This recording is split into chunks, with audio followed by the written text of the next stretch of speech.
Please note that this content is for educational purposes and for adults only. Viewer discretion advised. More details available in the description box.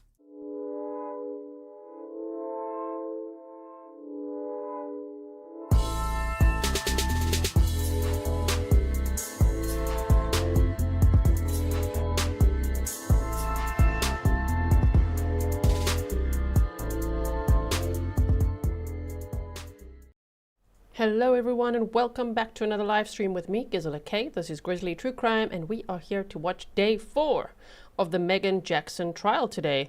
Now originally this trial was scheduled to complete today. It was only scheduled, up to Friday the 13th, but yesterday, if you missed the end of day 3, the judge said based on the scheduling, he foresees this going on until maybe Tuesday. So Monday and Tuesday, the court could still be, in this case, happening. So we shall see what happens today. The state says that they expect to rest by lunchtime. For those of you who are new here, of course, we start late on purpose so that we can skip over all the breaks. And whoa, there's already been, when I've just peeked just to plan our timing nicely, wow, there's been a lot of breaks today. Before I bring up the court feed for you, I just quickly want to see what you guys answered on the poll if you're watching live with me. I said, do you think that Meagan Jackson will take the stand? 28% said yes. 39% said no way, and 33% said maybe, not sure. I think she kind of needs to after her ex-lover took the stand yesterday. If you missed that, you gotta go check it out. It's time-stamped for you, right? Okay, so what I'm gonna do, as always, if you don't know anything about this case, I hope that you will expand the description box. You can read about the case there, and then you can find a link to the playlist so that you can just catch up maybe on opening statements. We didn't do trial prep for this one. We're just watching it as it goes. So here we go. I'm bringing up the court feed. Just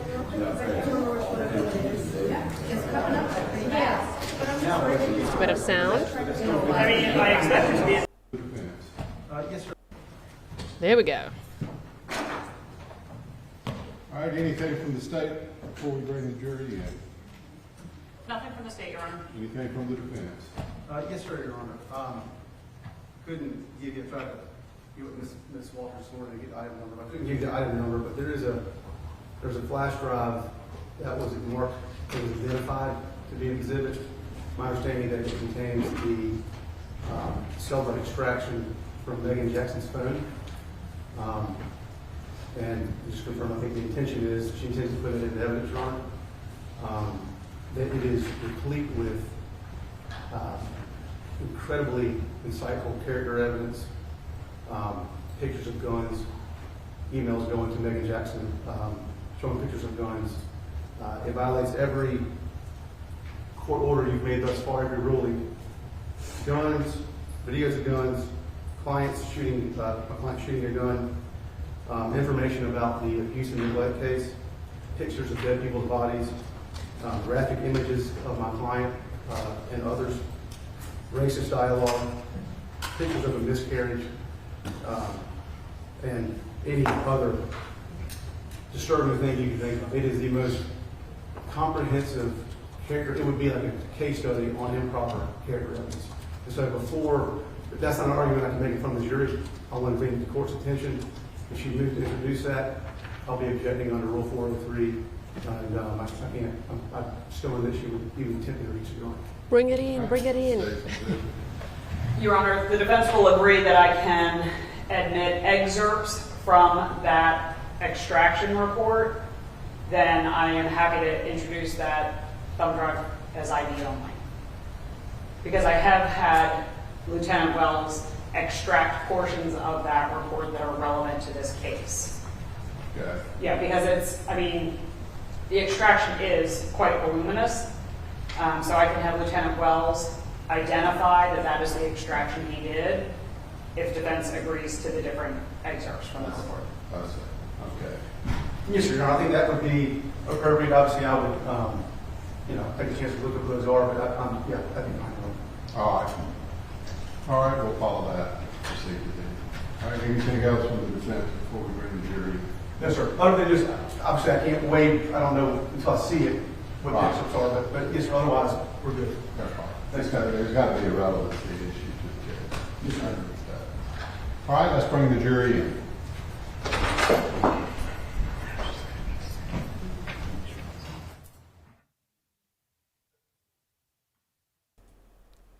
Okay, yeah, Caroline said the poll is pretty much evenly distributed. It was, yeah. I've just ended the poll now. Welcome also to all my moderators, to all my patrons. If you're on Patreon, I posted some very cute cat pictures for you today. So welcome to all of you as well. Members, subscribers, any locals in chat. This case is taking place in Horry County, South Carolina. This is the defendant, Meagan Jackson. She's facing murder charges, conspiracy to commit murder, and accessory after the fact.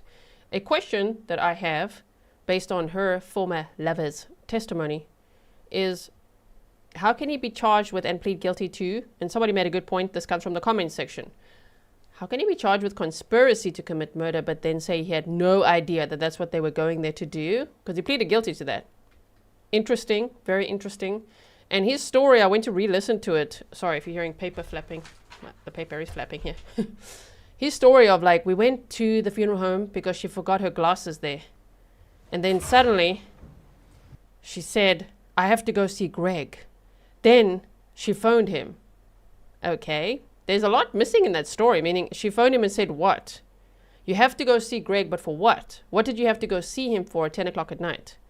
And then Greg met her outside. So then they're just like making a U-turn and suddenly she shoots him. I mean, it can be possible. It's just, whoa, that's, it's quite a story, right? So I think the defense in their closing arguments will definitely still be pointing all fingers at Chris Dontell, especially because he admits to disposing of Greg's body, you know, by himself. All of that is interesting as well, right? Okay, so let's see what happens today, though. Yesterday was very intense. All right, ladies and gentlemen, welcome back. I hope everyone had a good evening. We're ready to resume the trial of the case. Make sure you have your own notepads and no one else's notepads. All right, State, can you call your next witness? Thank you, Your Honor. The state calls Lieutenant Ben Wells.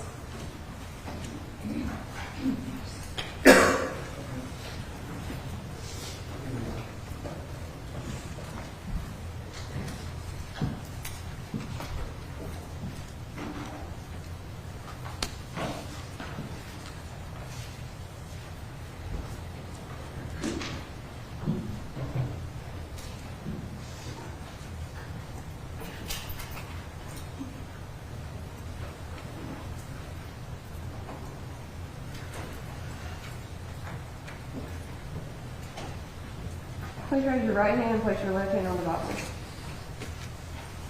Do you solemnly swear or affirm the evidence you try to give the court in this case be the truth, the whole truth, and nothing but the truth, so help you God? I do. Thank you.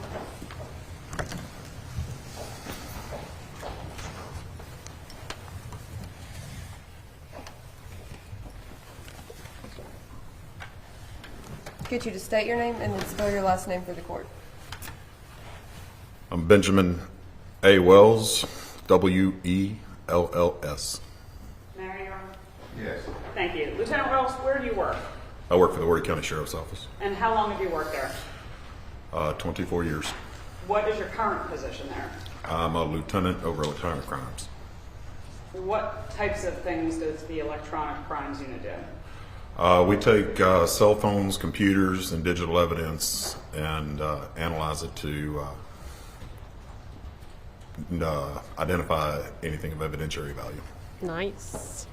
How long have you been concentrating on electronic crimes? Since 2010. Did you receive any special training in order to work in electronic crimes or deal with electronic devices? I have. Can you describe what you've done? I have been to the Federal Law Enforcement Training Center in Glencoe, Georgia, and seized computer evidence recovery and digital evidence acquisition specialist. I'm a member of the Secret Service Cyber Crimes Task Force. I've been to the Secret Service has trained me at National Computer Forensics Institute in Hoover, Alabama. I have various vendor trainings and certifications. What's your educational background? I have an associate's degree in information technology. I have a bachelor's degree in computer forensics and digital investigations, and I'm currently pursuing my master's in digital forensics. How much longer do you have in your master's? Hopefully December. Okay. Do you teach any seminars or courses in digital forensics? I do. I'm a subcontractor and I teach Cellebrite. Teach what? Cellebrite certifications. Thank you. Are you I want to sign up for Cellebrite certifications. Yes. Okay, so what, are we going to hear the text or what now? Oh my word, can you imagine? Let's hear all that cell phone evidence. also a member of this Attorney General's IPAC task force? I am. I do computer forensics for the Attorney General's Office for Internet Crimes Against Children and Human Trafficking. So, because you teach it, I am assuming you are familiar with the Cellebrite software. I am. And can you tell us what it is? The software works in a way to forensically pull the evidence or information off of a device and put it in a readable format so it's easier to go through and find stuff. Is that readable format a report, like a Cellebrite report? It is. It's a UFED reader report that we generate with the software. What do you mean UFED reader report? And then is that UFED? It's Universal Forensic Evidence Device. It's used for there's two separate programs. There's one for the extraction, and then there's one, once the extraction is off the device, it is parsed and analyzed and put into that readable format. Is that readable format searchable by any user? Yes, the Cellebrite reader, Cellebrite's proprietary, which you have to pay for a license, but the reader is a solution for the software to be able to give for free, so you can still go through it and look at the contents of the device. Can you search by, for instance, a keyword or look for a photo? There's lots of different search criteria. You can search through words, hash values, and different other categories, and many different. Has Cellebrite been accepted as a forensic tool in courts across the country? It has. Are you, and again, you teach it, so I'm assuming that you've been trained in Cellebrite. I have. Okay. How long specifically have you been using it? I've been using Cellebrite close to 13 years. Nice. Cellebrite's going to tell on. We want to know what is on Meagan Jackson's phone, right? Angela, Bobangela says, I wonder if the defense is going to give him shiitake. I just had to read that out. Are they going to give him shiitake about Cellebrite? Probably yes. Also, in what I said earlier, with this story of Meagan Jackson saying, oh, we need to go back to the funeral home. I forgot my glasses there. What glasses? Because she hasn't worn glasses for one day that we've seen her here. I've never seen her in glasses. Does she mean like reading glasses, sunglasses at night? I don't know. That story is not very believable. So I want her to take the stand and tell her version of the story. I think she needs to. If she doesn't, that'll also say a lot. I think the jury will be like, okay. I think that she needs to. And if she does, my, that'll be very interesting, right? Yvonne says, I volunteer him or the dentist to read me bedtime stories. Listen, we'll have to fight over that, okay? 14 years. And you mentioned that you have certain vendor certifications. Do you have any certifications from Cellebrite? I do. Can you tell us what they are? I have a CCO, which is a certified Cellebrite operator, certified Cellebrite physical analyst. I'm a CASA, which is a advanced Cellebrite course for parsing and analyzation. And I also have what's called the CCME. I'm a certified Cellebrite mobile examiner, which is the highest certification that you can get within the company. What is required to obtain those certifications? You have to take the classes and pass a graded test. Are you also familiar with a tool called Gregory? I am. And what is that? Gregory is another extraction tool. It is used to get the data from the device, the same as Cellebrite.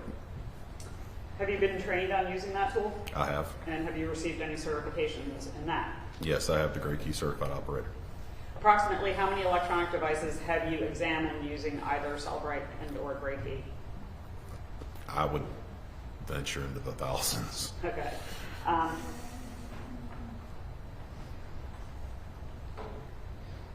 What do you, when you've said, talk about data on a phone, what do you mean? Well, of course, when somebody uses a device and it has to have those records in ones and zeros. So it's anything that the user will interact with the device, system interacts with the device, and to be able to see exactly what's on it. It kind of paints the picture of the data on the device. And when you say extraction, what do you mean? Well, because we can't do, you don't want to search a device on the device because then you're altering evidence. What we do is we forensically acquire that copy in order so we can manipulate and work with that, and then we can validate it and verify it against them. Well, when you say manipulated, are you changing, are you changing any data in the extraction? No, that was actually a very poor choice of words, but it's not manipulated, but it's to be able to go through it and, be able to see the different categories and see what is exactly there. Have you ever been qualified as an expert in the field of digital forensics in South Carolina? I have. Approximately how many times? Twice. And were you asked to extract data from phones in this case? I was. Are you always able to extract data from a phone? I am not. What affects whether you can extract data from a phone? Well, there's a lot of different things. It just depends. It could be encryption. It could be passcodes, the hardware, newer versions.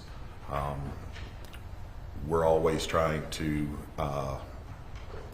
fight. We all know that our cell phones, they come up with security updates all the time, and there's just a plethora of things that can keep us from getting in the device. Are there different types of extractions? There are. What are they? Well, a lot of, there are three basic ones, which is your physical extraction, which is a complete extraction, physical extraction of the ones and zeros, which has what's called unallocated space. That unallocated space is deleted material. Then there's file system extraction, and that's basically all the files that are in the file system, in the user file system.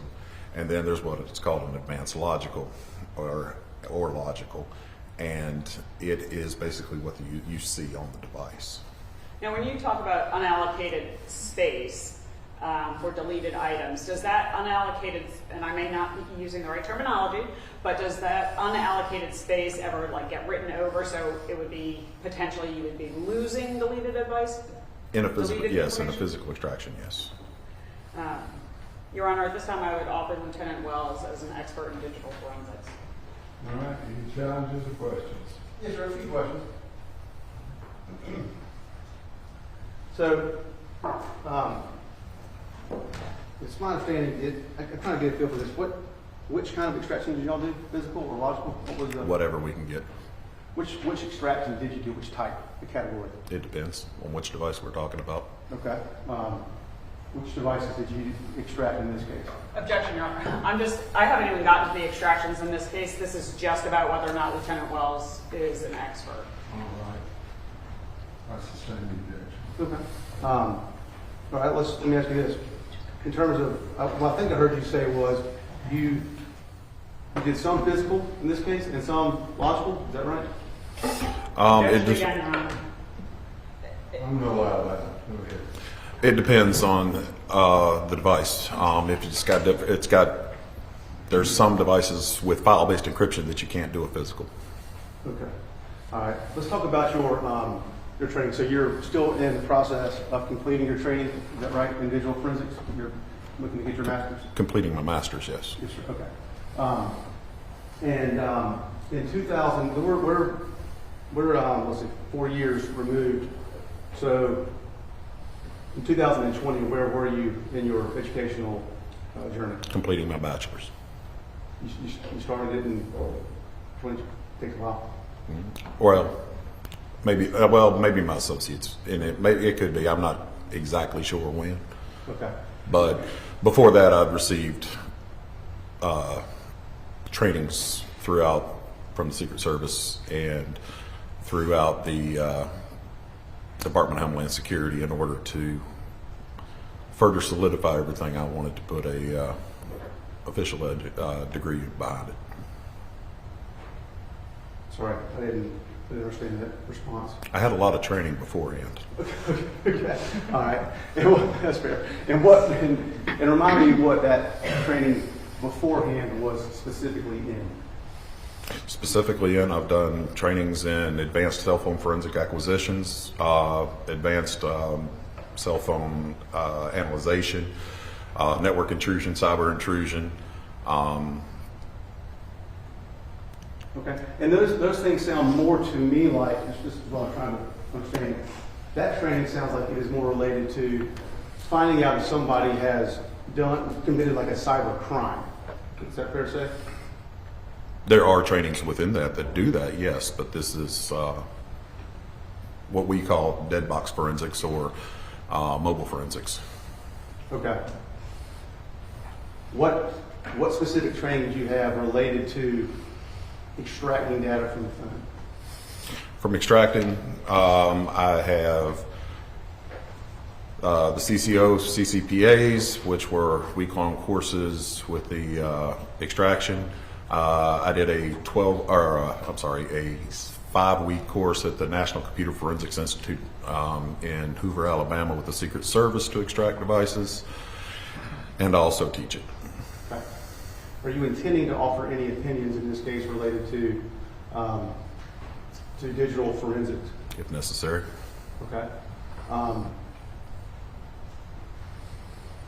Are you here to give us an opinion about the extraction itself, to just confirm the extraction, or are you going to give some other opinion beyond the extraction? I got to be asked the questions first, right? Yeah, exactly. I don't know. What are you going to do in advance, sir? I have to answer the questions. So we'll have to wait and see what the questions are. It's like, what are you going to say, huh? I imagine you've got prepared for this, and then you have an idea of what you're here to testify to, don't you, sir? I do. Okay. Because I don't have any kind of report from you or anything, or any kind of, that I'm aware of, any kind of specific report. Objection, Your Honor. The extraction report is the report, and that was provided years ago. Okay. If that's all right. If that's the basis, that moves me in the right direction. Okay. So now let's talk about the report itself. You, in your studies, are familiar with some of the issues with Cellebrite, right? Some of the public criticism of Cellebrite. Elaborate. Are you familiar with any of the criticisms of Cellebrite and its use in criminal investigations? Oh, there's criticisms on a lot of things. I mean, people have opinions on things. I'm not sure what you're asking. Are you familiar with any of those criticisms? I'm familiar with, people, sometimes it's too slow and it takes a long time to open. And are you familiar with the criticisms related to its reliability, sir? I'm not familiar with them. Okay.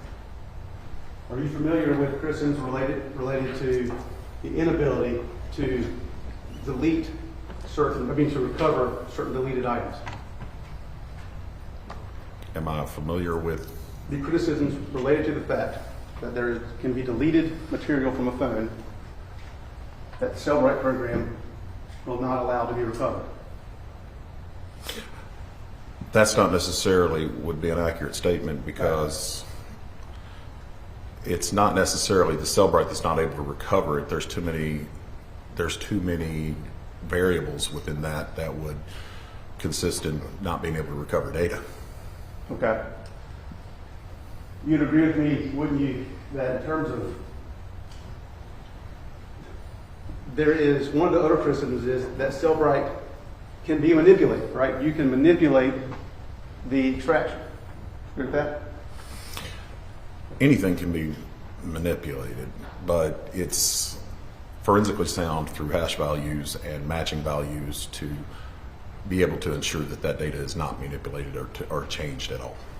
So when a piece of evidence gets into a digital forensics expert's hands, they have an opportunity, they could manipulate that evidence before it's extracted. I mean, it would take a lot of, it would be extremely geekified and able to do it. Okay. But an expert would have that geekified intelligence. Possible, but not probable. Okay, okay, all right.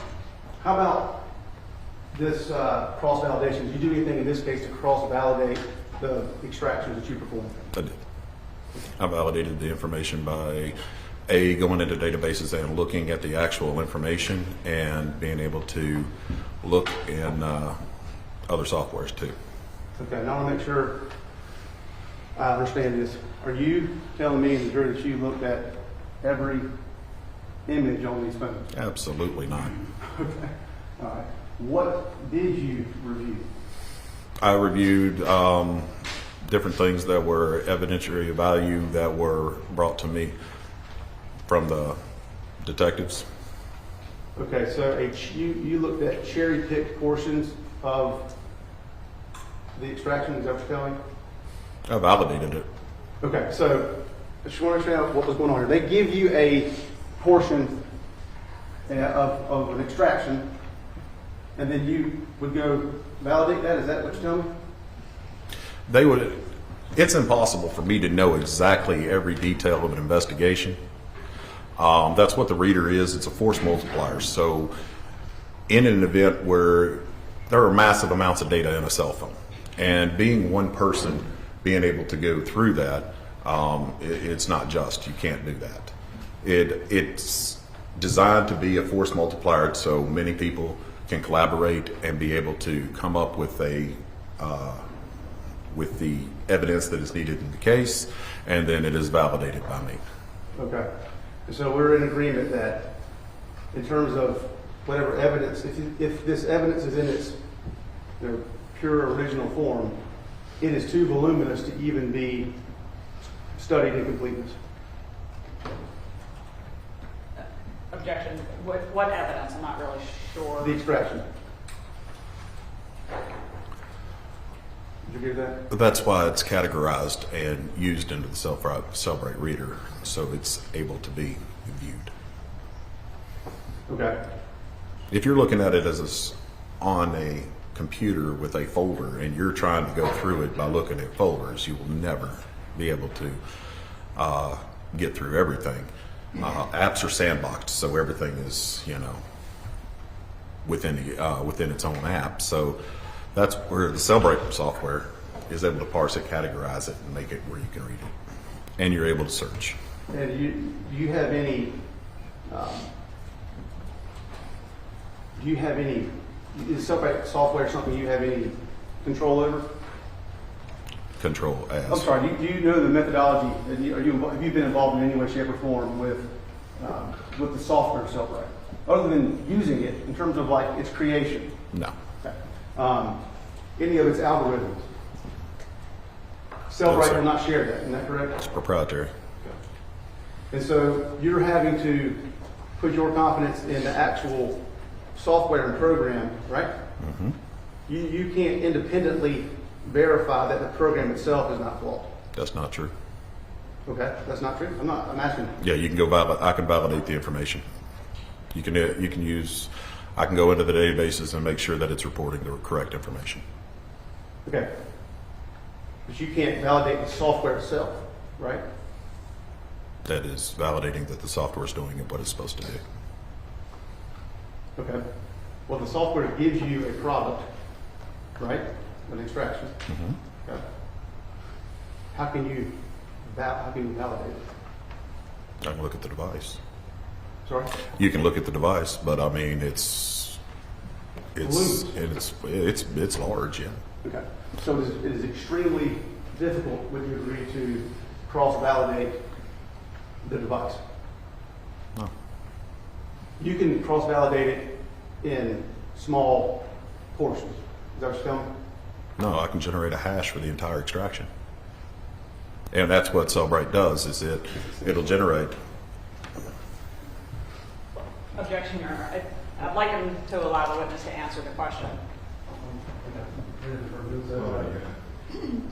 I believe Lieutenant Wells was still All talking. right, finish your answer. Well, hash values are a fingerprint. What this does, it's an algorithm. There's certain ones, MD5, SHA-1, SHA-256, and these are basically fingerprints of the entire extraction. And they are generated, and as long as they are any type of manipulation, any type of change whatsoever to that, will completely change the hash value of the extraction. So that's how we ensure that that evidence hasn't been manipulated, and that what we're working with is correct. Okay, but the body that might be potentially manipulating it, the agency or the department, is you guys are the ones who extracted this. I mean, you didn't. This wasn't sent to a third party to verify the extraction. You were doing it in-house, correct? I don't understand what you mean, third party. Technically, I am a third party. I mean, I'm with the sheriff's office. This was a county police investigation. Okay.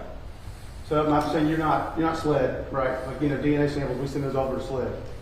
Is that Correct. okay? Now you've been qualified how many times? Twice so far. Okay. And what were you qualified as in those two cases?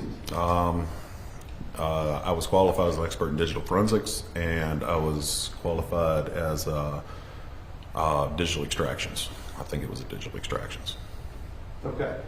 And so those are two different subsets of qualifications. That they're still.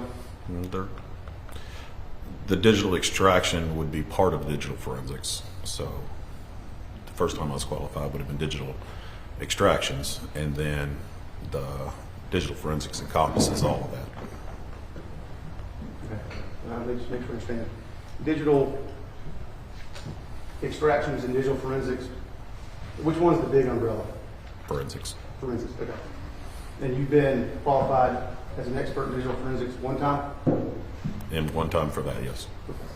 And then a second, and then one time for the smaller category of digital extraction? Yes, sir. In the case where you were qualified as an expert in digital extraction, what program was used in that case for extraction? Cellebrite. Have you ever been denied as a witness? I have not. Have you ever testified in federal court? No, Were you qualified in the 15th Circuit as an expert? I was. And in that, Carlitos says his forehead is saying a lot more than his mouth, right? in those two instances, what was how many phones were you asked to extract in those cases? I don't recall.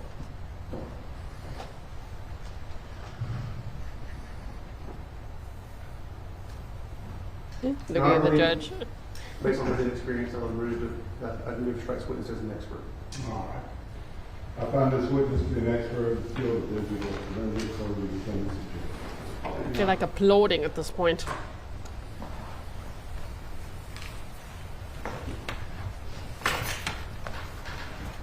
Did you extract data from at least one device in this case?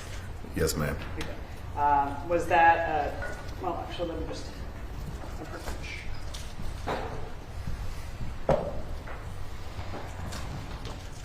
Your Honor, if I may approach with admitted exhibit 19.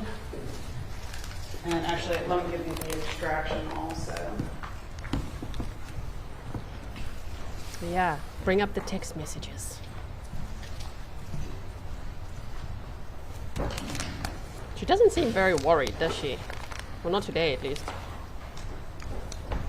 Approaching with State's Exhibit 92, which Camera I've asked person. marked for identification. Admitted for identification.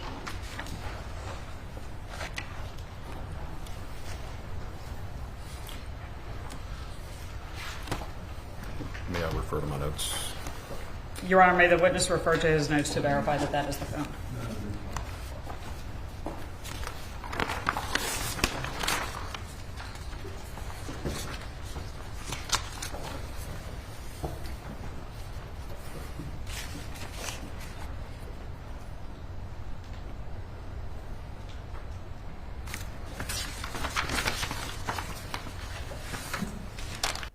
Welcome back, Painting with Pities. You've been a member for 26 months and you said, hello G, hello mods, it's good to be back. Needed a mental break, but I missed you all and I feel like I have my true crime fam back. We were always here. We saved you a seat. It's nice and warm for you, okay? Thank you so much for being back with us. It's always great. You know, if anybody needs a break and then you come back, it's always nice to see you again.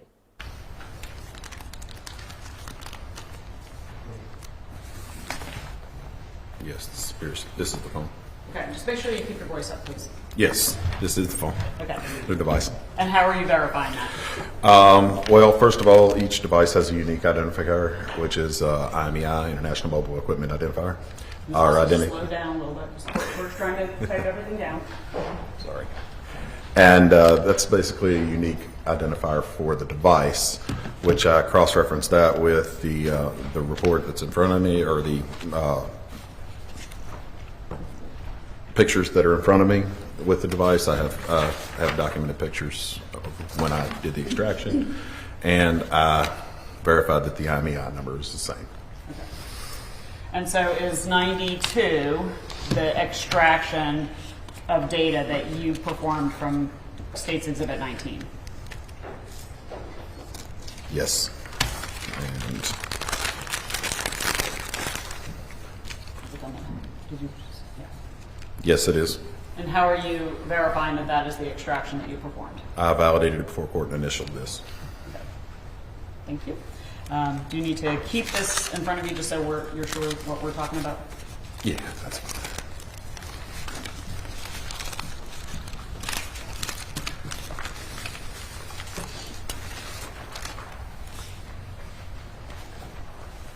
Is there a phone number associated with that phone? Yes, ma'am, there is. 1513-252-4742. Okay. So the area code is 513. You put the 1 in front of it? Yes. Okay. Are there any unique personal identifiers associated with the phone? So not the IMEI, but other identifiers?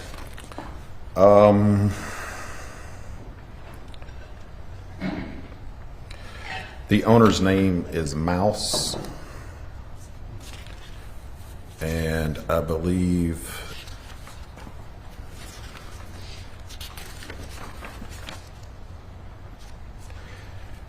this was also backed up to a MacBook Pro with the user of Meagan Jackson.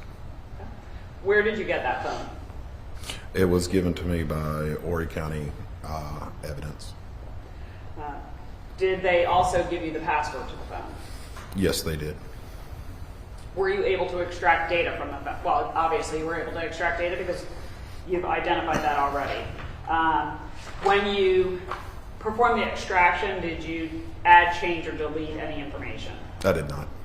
What did you do once you performed that extraction? Once I performed the extraction, I took the extraction and I parsed the data in the physical analyzer, which is the program to categorize it to make it more easy to search. Did you then provide that to the solicitor's office for disclosure and discovery? I did. Were you asked, I'm going to jump ahead 1 second, were you asked to examine that extraction and another extraction for specific content? I was. Was that other extraction that you were asked to review done by Sergeant Marcus? Yes, one of them was.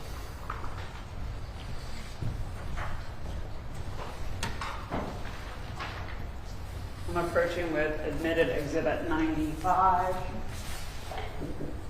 Is that the extraction of Erica Dontell's phone that you reviewed?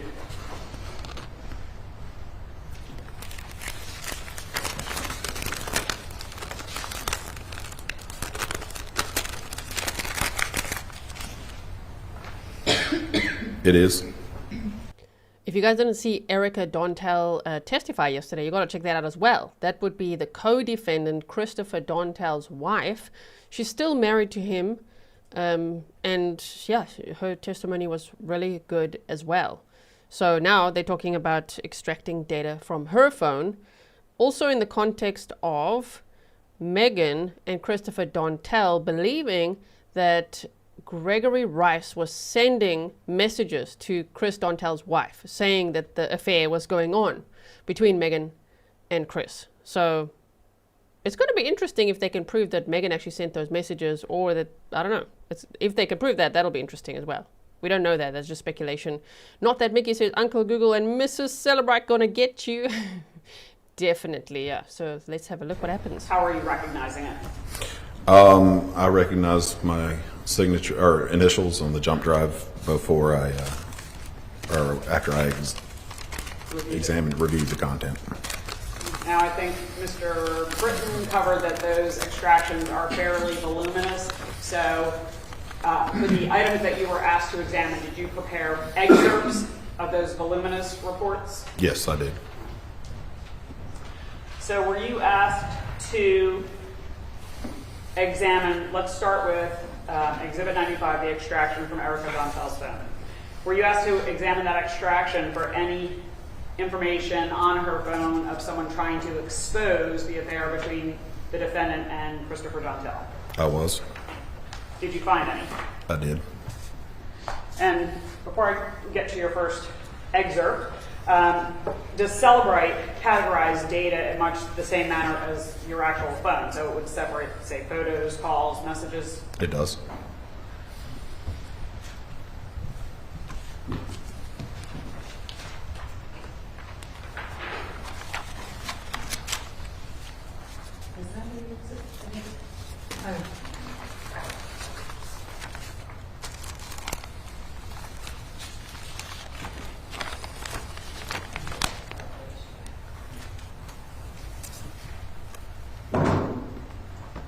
This witness is so professional.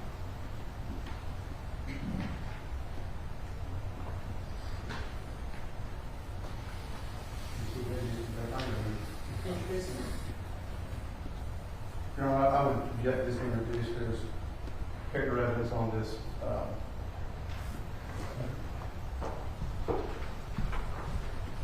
What is this identified? Exhibit 98, Your Honor, is an excerpt of an already admitted extraction.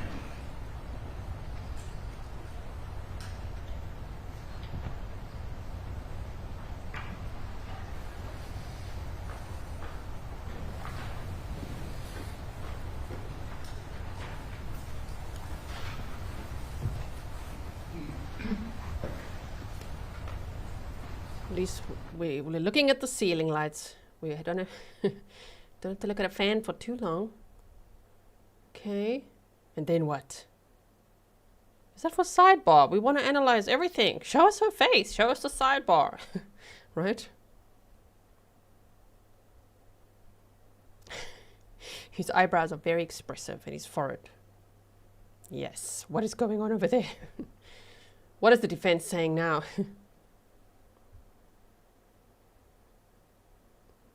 I wonder why they've got such tiny cups. Sorry, it's like... It's just a little bit, you just put the cup down. It's those tiny little cups that they've got here. Look there. Shame. And then on Meagan's table, there's such nice sized cups. Give them that.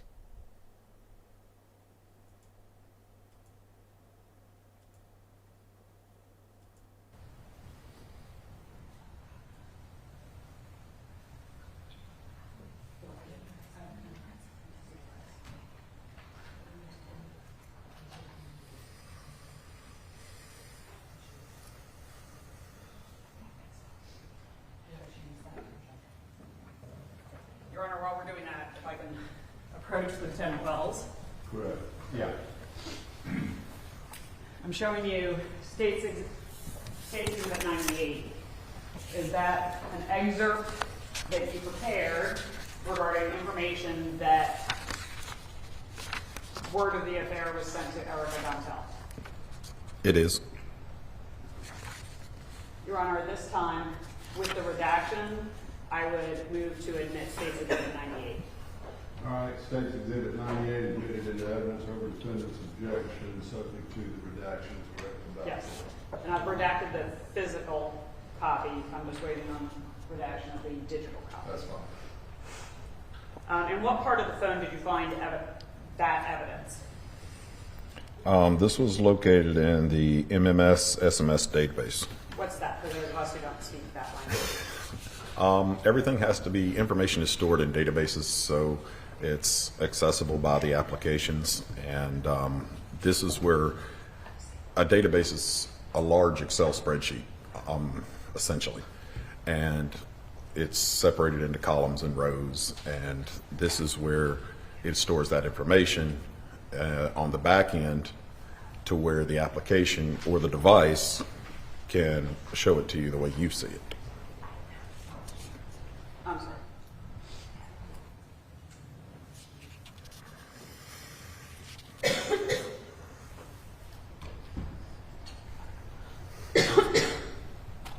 Court's indulgence, I'm just trying to make sure that the written action is done.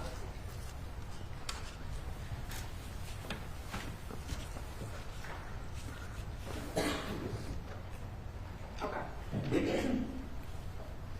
And sorry. Can you describe what Exhibit 98 is? This is a excerpt from an instant message conversation. Your Honor, I have verified the extraction. May we publish Exhibit 98? Yes.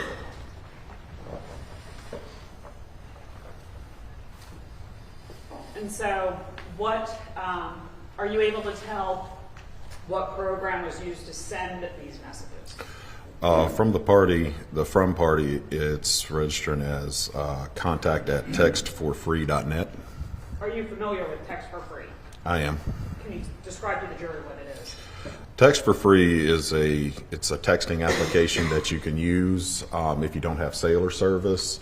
It's used to be send text anonymously to where it can't be brought back to you.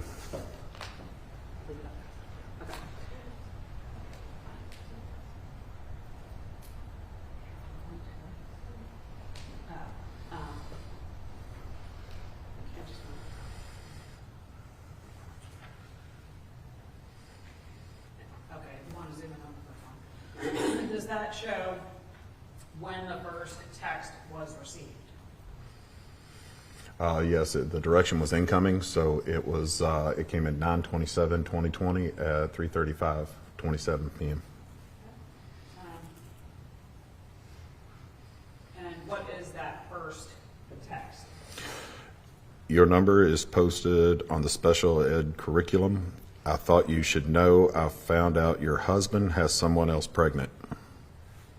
And what's the next text? The girl that is pregnant is Meagan. Ask her. Then redacted. Let me go back to the first text that was sent at 3:35 p.m. And I'm going to show you.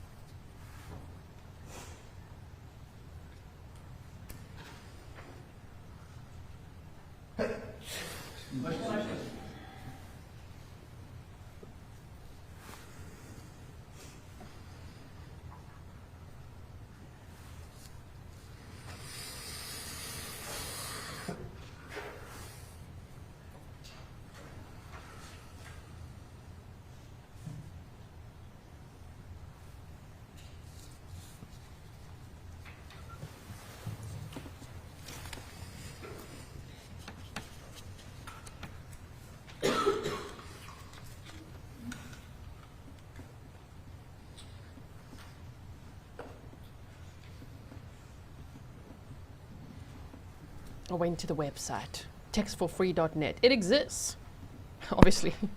I'm just saying. Wow. On this textforfree.net, it says, please enter the receiver's cell phone number. Please enter the subject of the text message you'd like to send to the receiver. Please enter the text message you'd like to send to the receiver, 140 character limit. Please choose the receiver's cell phone service provider, and there's a couple there. Interesting. All right. And then please make sure the form is filled out and click the button below. Just like that. I feel like I think she did it, right? Yeah. Vanessa also says, yeah, Meagan sent those. I think so as well.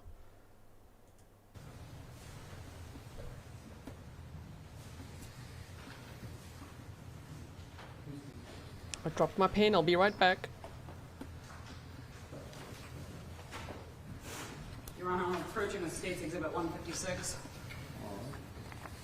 Is that an excerpt of the extraction from Erica Dontell's phone showing a reaction to the first text for free message?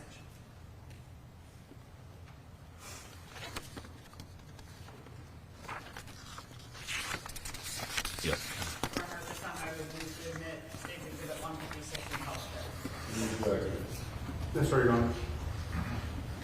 You say yes? Yes, sir, Your Honor. Yeah, yes, sir. State's Exhibit 156, admitted into evidence without objection.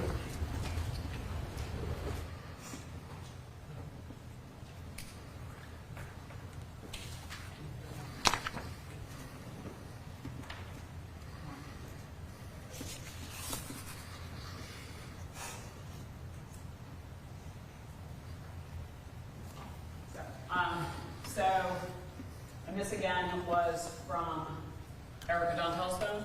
Yes, ma'am. Is there a date and time stamp for that first text message? This needs to move as fast as possible. We have an emergency.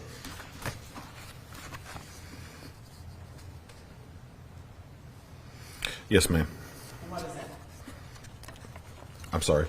What is the date and time stamp? 9/27/2020 at 3:40. So about 5 minutes after that first text for free text? That's correct. Okay. Let me go back to exhibit 1. After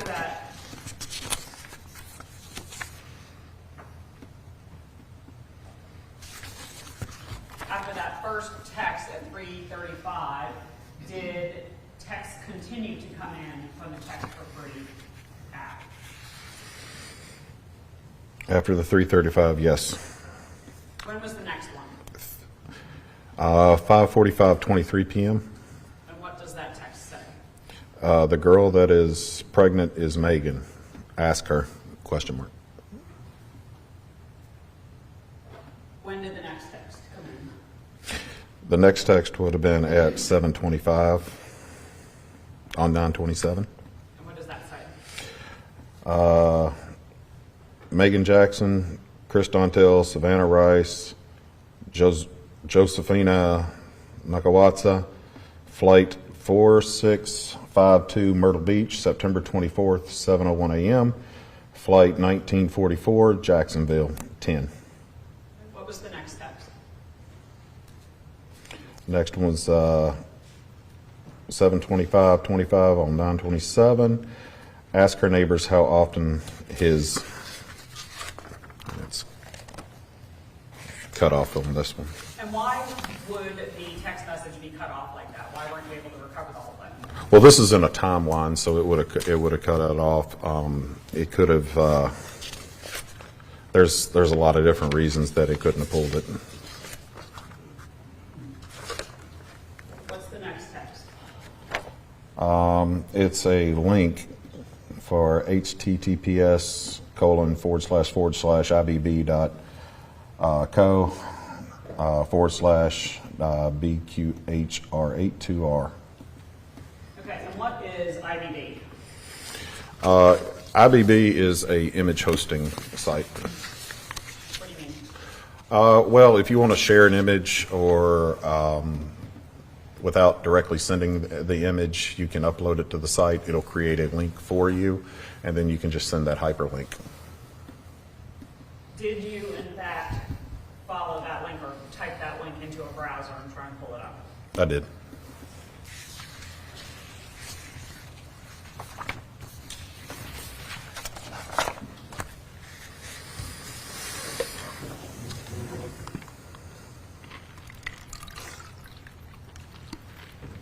Got some ASMR water sounds.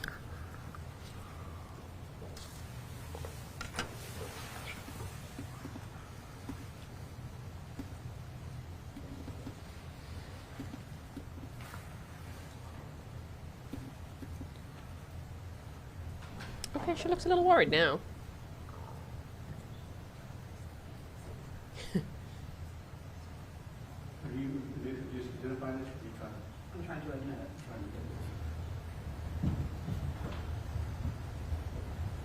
Your Honor, I'm having a hard time reading it. It's just difficult for me to see the prints real small.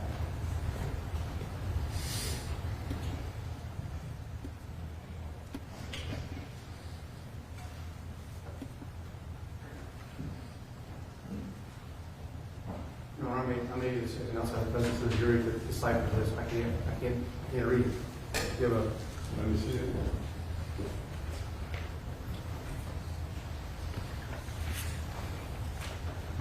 Your Honor, I'm going to approach also with 90B, which is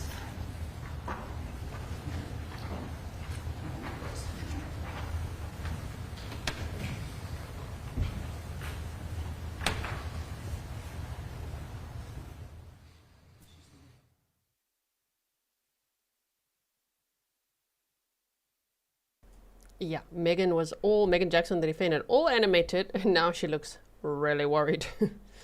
Maybe she should be. Maybe they saved the best witness for last, meaning, sure, we thought it would be Christopher Dontell last. Maybe that's second last. I don't know if they have someone else after this, but bring in the text messages, right? So I'm going to excuse back to the jury room, leave a notepad in the jury box, and not discuss it.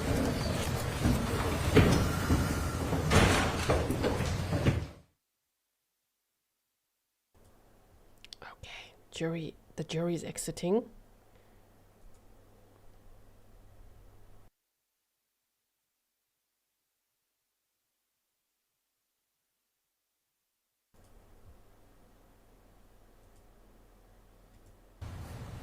from someplace else without forecasting my questions, but this version is easier to read. Okay, all right, that's the thing, this is so small. Right, but this is from the website.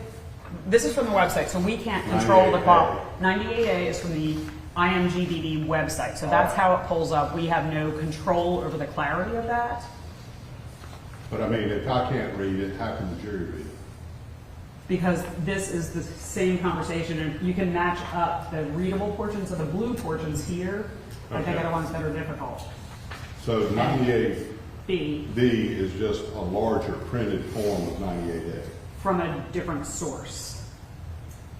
It'll be clear after I ask my questions, but Well, let's proffer it then. okay. All right.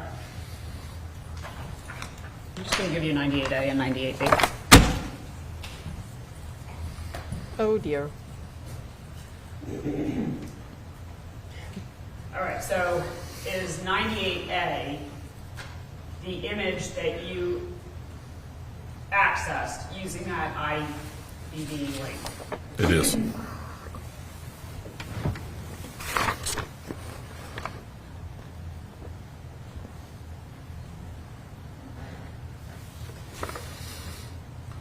It is. Just have to say that out loud. And then, were you able to find that same text conversation in the defendant's phone? I was. Is that what's depicted in 98B? It is. And how are you able to tell that it is the same text conversation? Well, I can actually kind of turning over B. I can read it. I make it a point of spending time with you, and I love spending time with you. I like to have sex with you. I make it a point of avoiding Erica, and she makes me sick. And I don't have sex with her. There isn't a comparison. So I can actually identify the first text message, and then when I come to the report,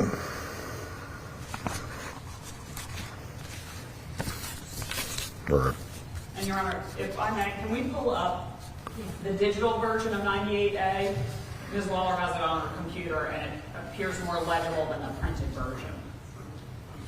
Well, I mean, how do I know that that's that? I mean, 98A, I'm looking at it, and I can see the first thing, the dark blue that's printed in light blue. I can't.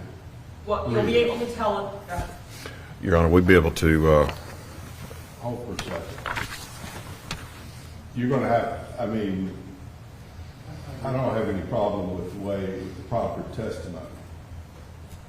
I understand that. The only problem I would have with the proper testimony is I don't really understand, and maybe it's just me, where he is claiming that message, whatever he was just reading involved sex, where it came from. Because that sounds like it's not part of the extraction, which is what he was qualified to testify about. Well, I understand the second one, 98B, came off the first vote. Right, That's so, supposed. I didn't mean to interrupt you, you're right. Right. So, Exhibit 98 was the text for free texts that were sent to Erica Dontell. One of those texts contained an IDB link. So, in order to show that that text conversation existed in the defendant's phone, Lieutenant Wells just typed in that link, like anyone can do. Like, this is what you would get if you typed in that link. And it pulled up that photo of the text conversation. Then he looked for that text conversation on the defendant's phone. Does that make sense? Yes. You're So right. that's sort of what we're trying to prove. I understand.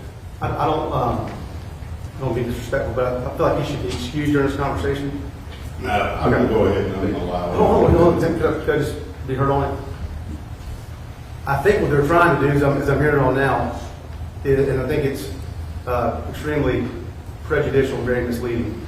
If they're attempting to say that Meagan Jackson sent the anonymous message to Gregory Rice through this conversation, which is about sex, which is unrelated, and that is extremely misleading and improper. Well, I'm going to overrule it. I'll allow it. Okay. thank you. Could I have some time to try to read that myself? We're also trying to reprint it, but if you wanted to look on these computers. You can definitely read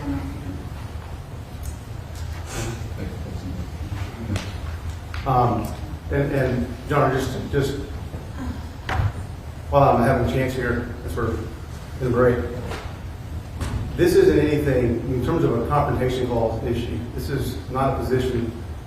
Nowhere in their report have we ever been provided any kind of summary or conclusion or idea that was sent by Meagan Jackson, that the anonymous message was the machination of Meagan Jackson.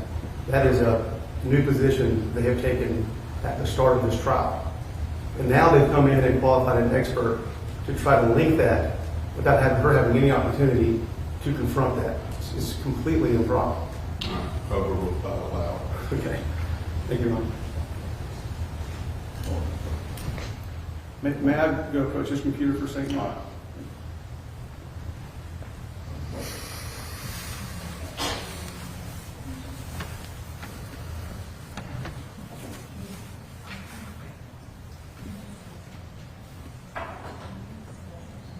Okay, can we just get to the text messages? Sure.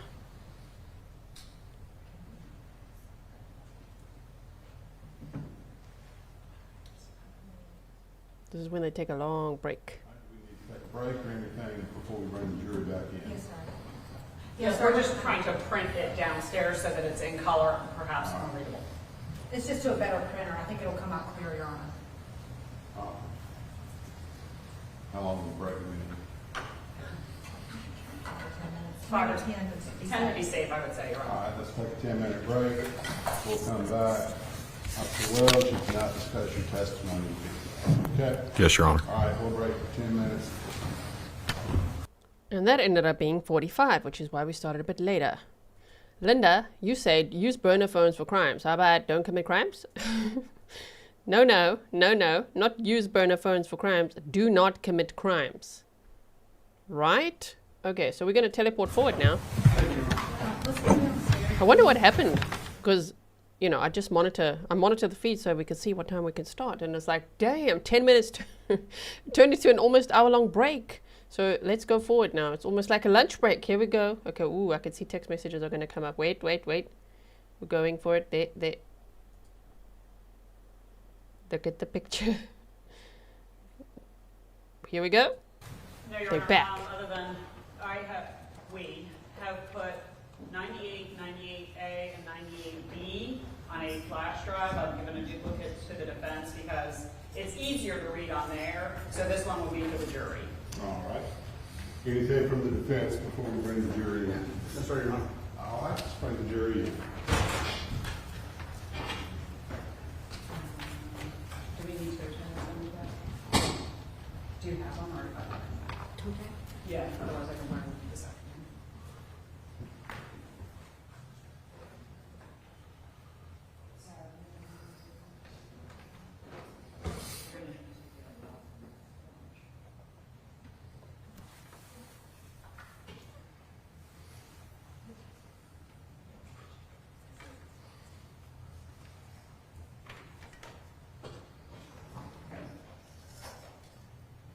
Yeah, you guys all saying poor Erica. I know, right? Shame. I don't know if she. I didn't see if she's in the courtroom today. Well, I'll label this also as exhibits 98 A and B, or I'm not sure how to.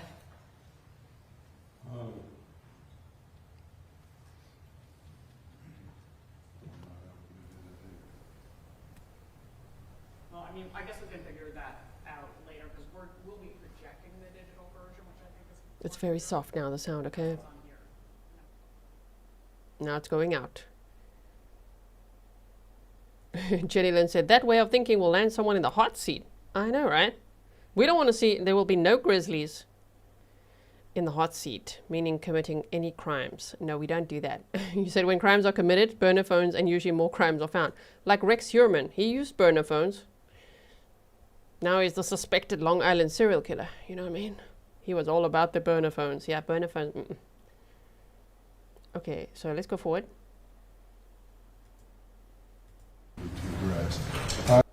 Here we go.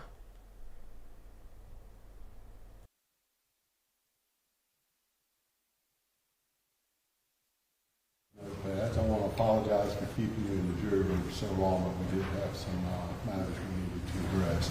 All right, State can continue with your direct examination. Okay, can you bring up 98 again?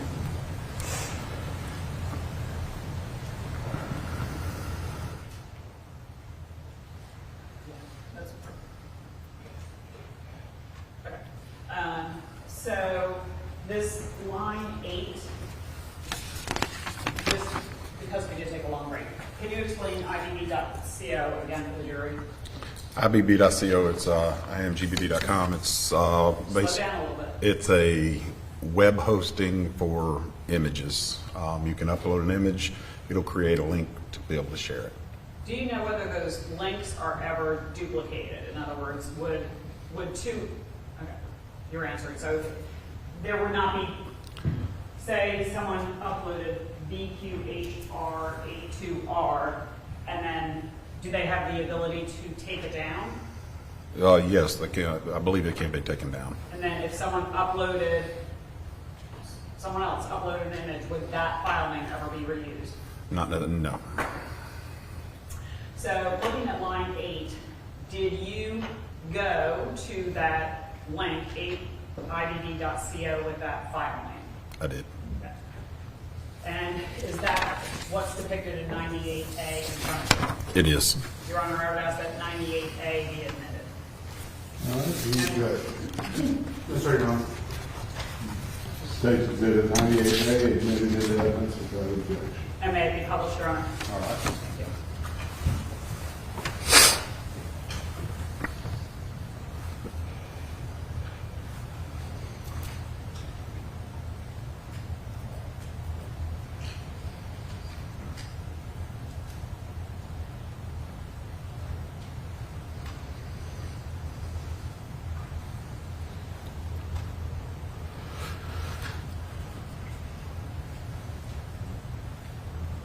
Okay.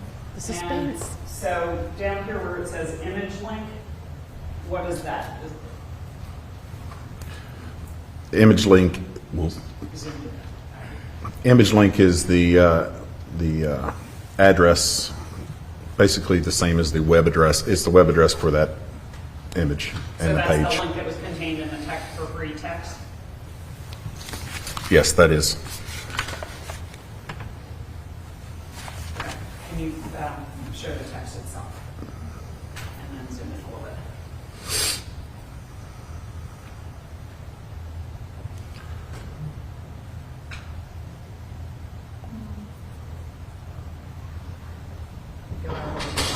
You're making a journey.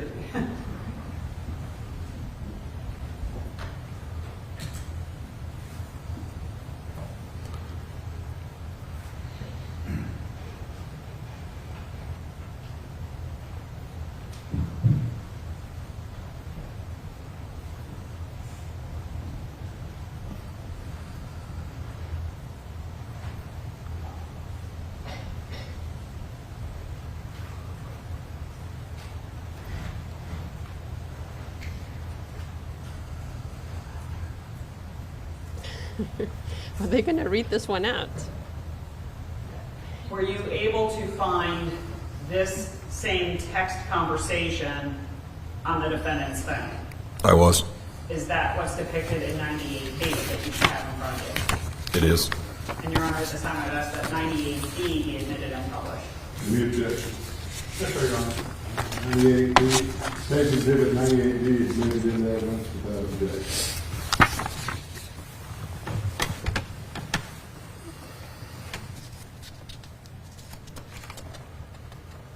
We'll go page by page, just so, let me get it up. All right, so what is this first page of 98B showing you? This first page is, there's multiple extractions for multiple devices. This is just identifying the device that the information came from. And so which device did this come from? This would come from the phone number 513-252-4742 and the IMEI last 5862. Right, is that, Okay, so it looks like they're not going to read that one out loud, or what? Let's just peek. No, they're gonna. Okay. Damn it. Sorry, they are gonna. You guys will say, read it. It's right there. Between, I think, Chris Dontell and Meagan Jackson. So we shall see that in a moment. all right, so what is this first page of 98B showing you? This first page is, there's multiple extractions for multiple devices. This is just identifying the device that the information came from. And so which device did this come from? This would come from the phone number 513-252-4742 and the IMEI last 5862. Right, is that, and there's no snake, so is that the defendant's phone? It is. Yes? It is. Okay.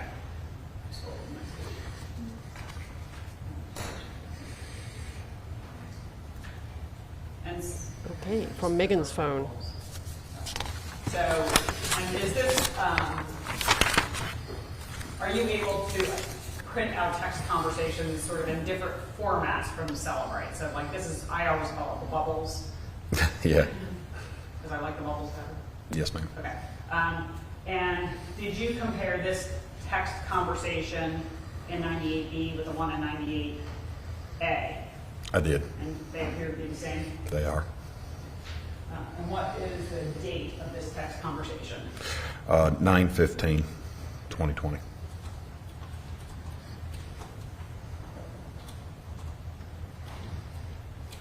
If I can.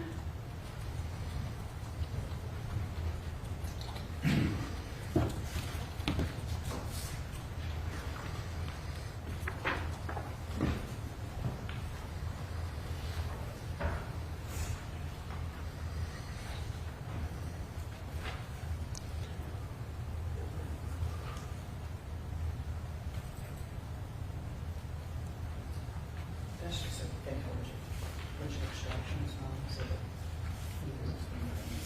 this is the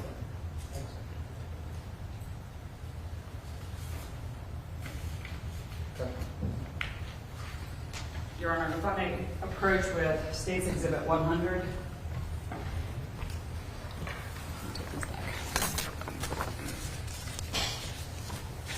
Did you look through the extraction from the defendant's phone to see if there was any, I'll call it IBB or IMGBB activity on her phone.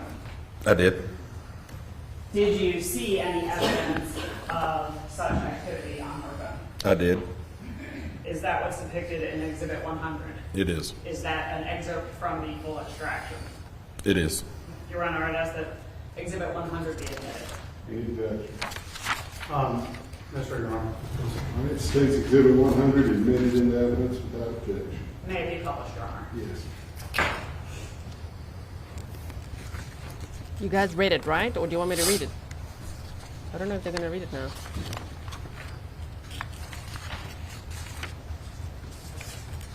Okay, can you just explain to the jury what they're looking at?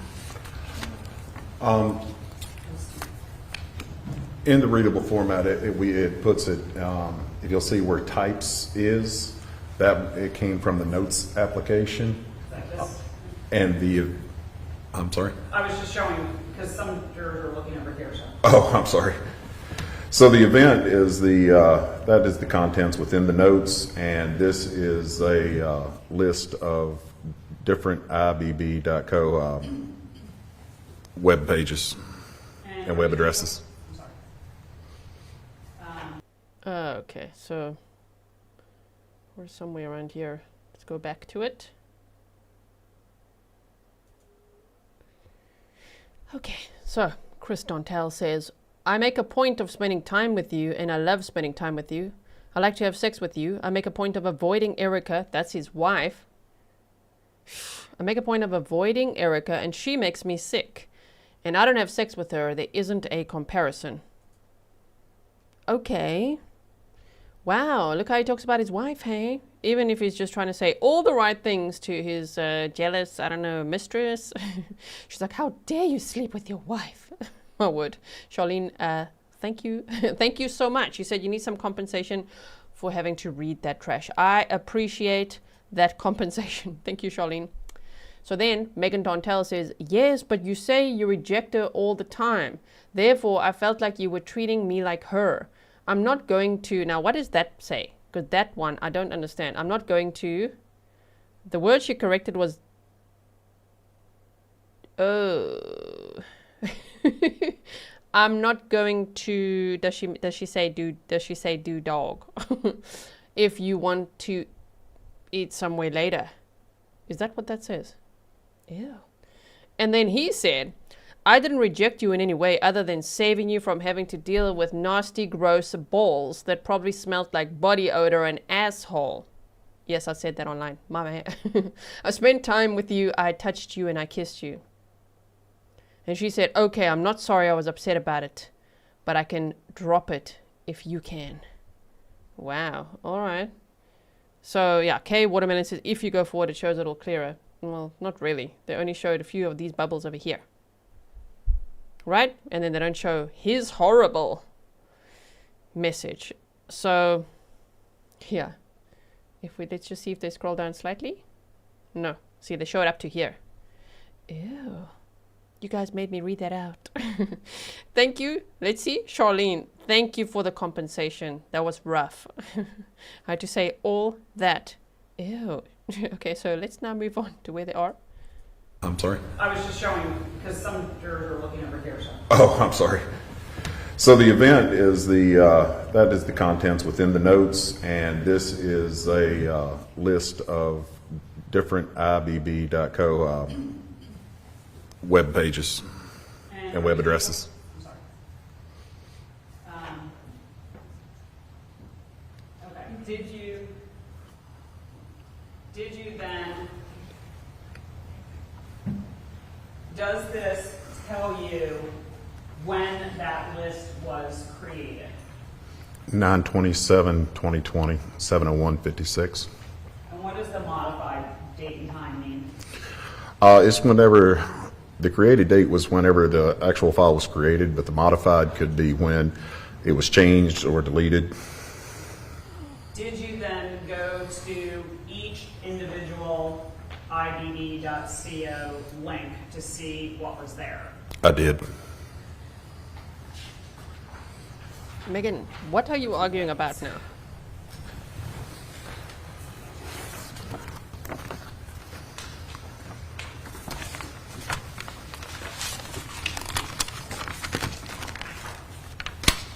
Okay.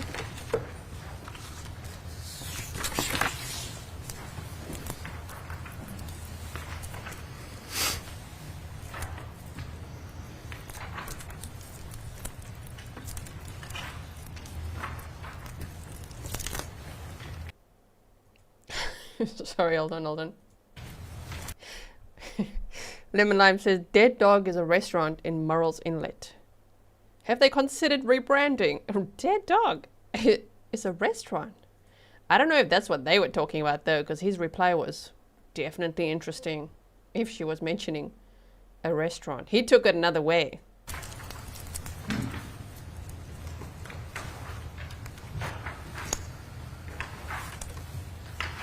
Sorry, Your Honor, there are quite a few links.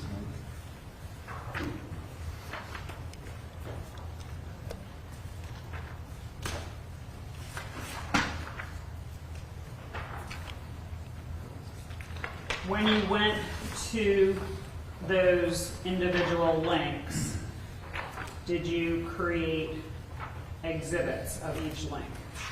I did.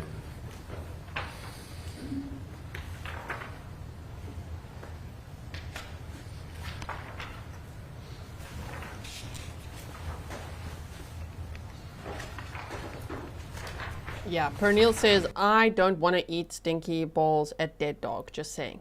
I don't think so. I think that sounded like a bad idea.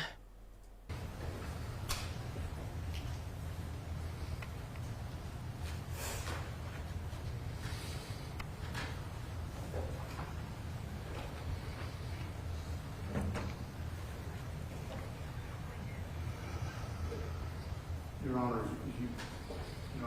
So if anything, Erica would be seeing this probably online if she's watching, but I don't think we haven't seen her in the courtroom, and we know that her husband, Christopher Dontell, is in jail. So I don't know if she'd be here, if she didn't have to be here, right? Sure.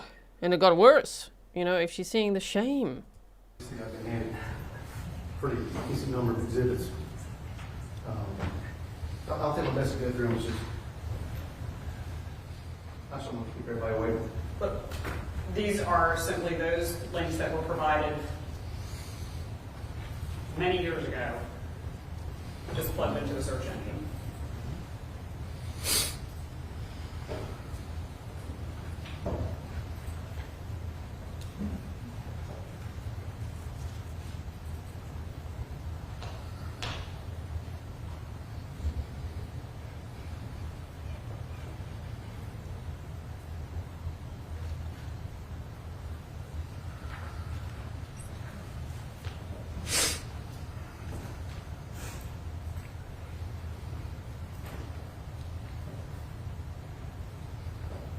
The judge looks tired today.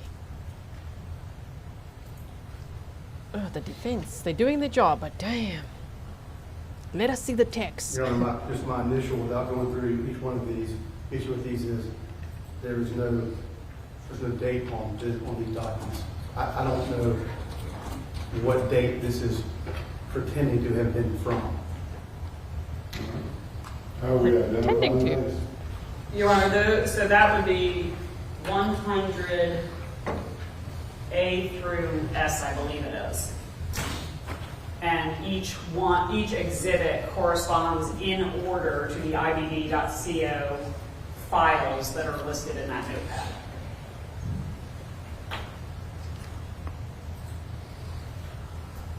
I just want to make sure I understand, is it the testimony that says created on 9/27/2020, that all of these were created on that date? Is that anybody? Yeah. She's just showing you what she's getting ready to show the witness and have them testify to it. Yeah, Your Honor, unfortunately, there's some things we need to take up outside the presence of the jury based on some here. I hate it. All right, ladies and gentlemen, we'll excuse you back to the jury room, leave your notepads in the box. Look at the judge. The judge is not in the mood today. The defense is working hard today.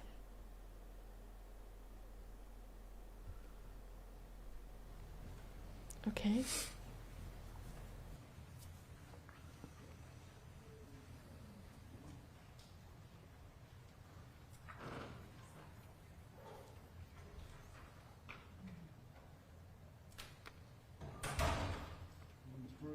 Yes, sir. It appears that from that the testimony is going to be these are all created on 9/27. I don't know if that's accurate or not. Two, as I'm looking through this, there's some grotesque stuff in here. For instance, ultrasound images and the way those things are discussed related to abortion. And again, I hadn't gone through them all yet, Judge, just to... We'll go through all of them and let me know what your objections are. Thank you, Your Honor. Just bring me the ones that you object to. Okay, thank you.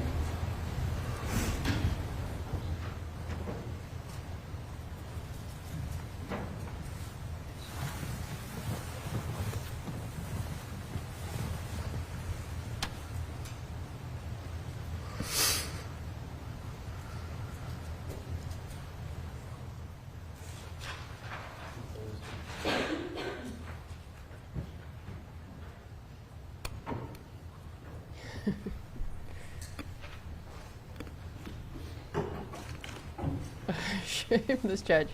Is he a grizzly?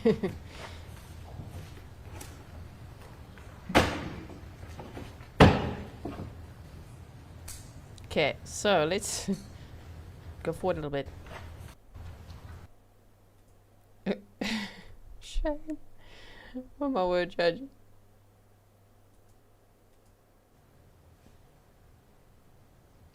Everybody's practicing their patience today.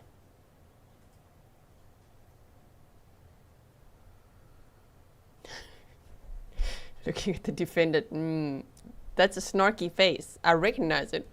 It's like I'm looking in a mirror. Look at him. Not amused. Tyrone says, so much for the anonymous text.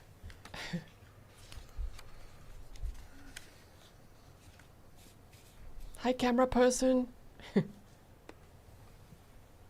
Shame, there's Savannah in the courtroom as well. The eldest daughter of Gregory Rice, the victim. And of course, her mother is Meagan Jackson, the defendant. And she was very brave to testify and tell her story. Okay.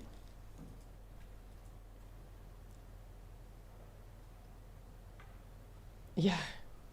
Holly says, Judge is a grizzly bear. He does look like one right now. Look how the defense is like slowly. He's going through those pages slowly, just one at a time, you know. Matt, may I approach?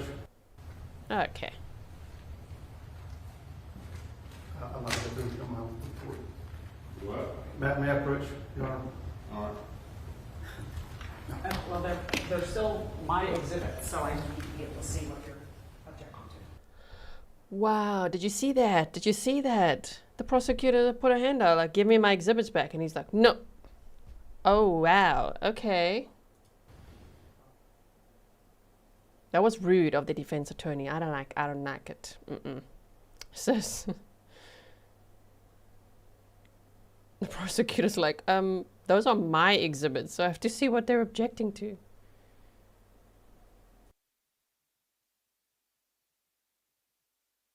The sound is off now, by the way. Now we're just watching body language.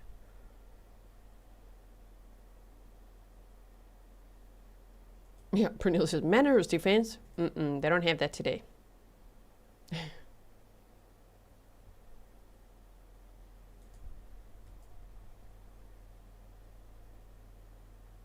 What is that?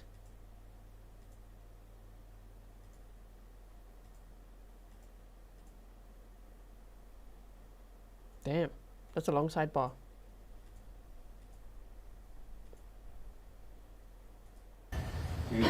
Are essentially the same Wait, images, but went forward, and now let's see.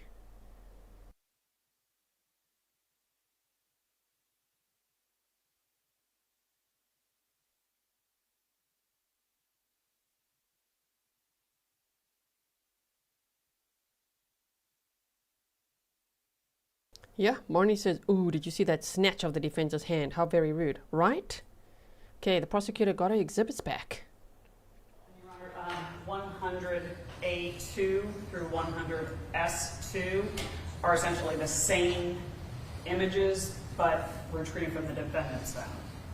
So it's the same images, just showing that these images that were uploaded to IBD, were created on the defendant's phone. All right.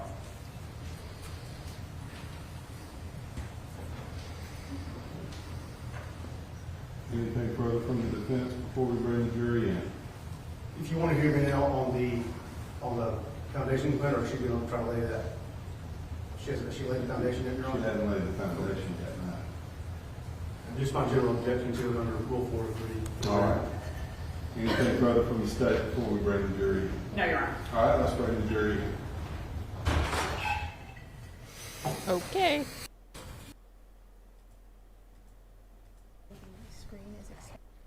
Here we go. Hopefully. Right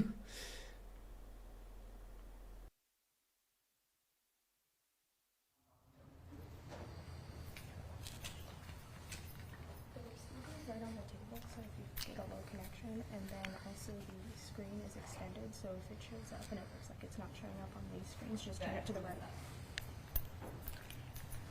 Not that one. Oh, this is up here. Okay. So, Oh, it's opposite. This ought to be.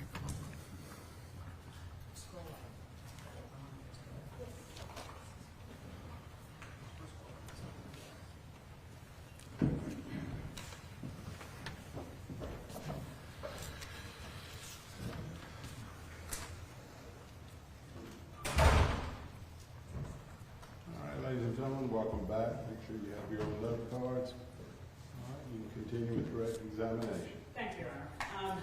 Let me just go back to this. So you went over that this shows that it was created on September 27th, modified on 10/2. First of all, what is the significance of the date of October 2nd in this case? That'd be after the crime. Pardon me? Be after the crime. The date. The end of the crime.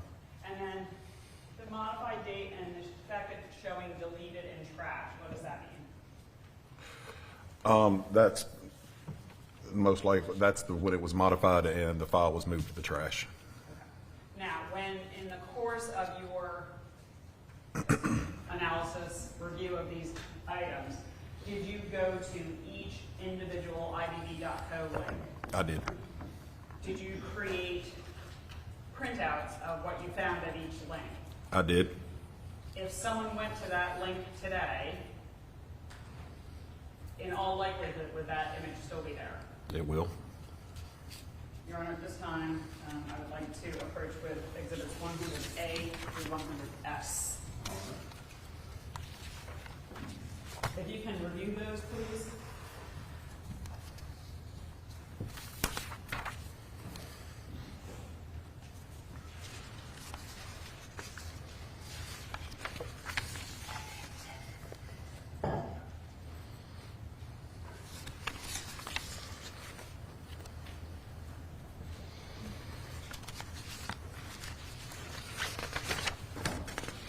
Okay, just leave it there.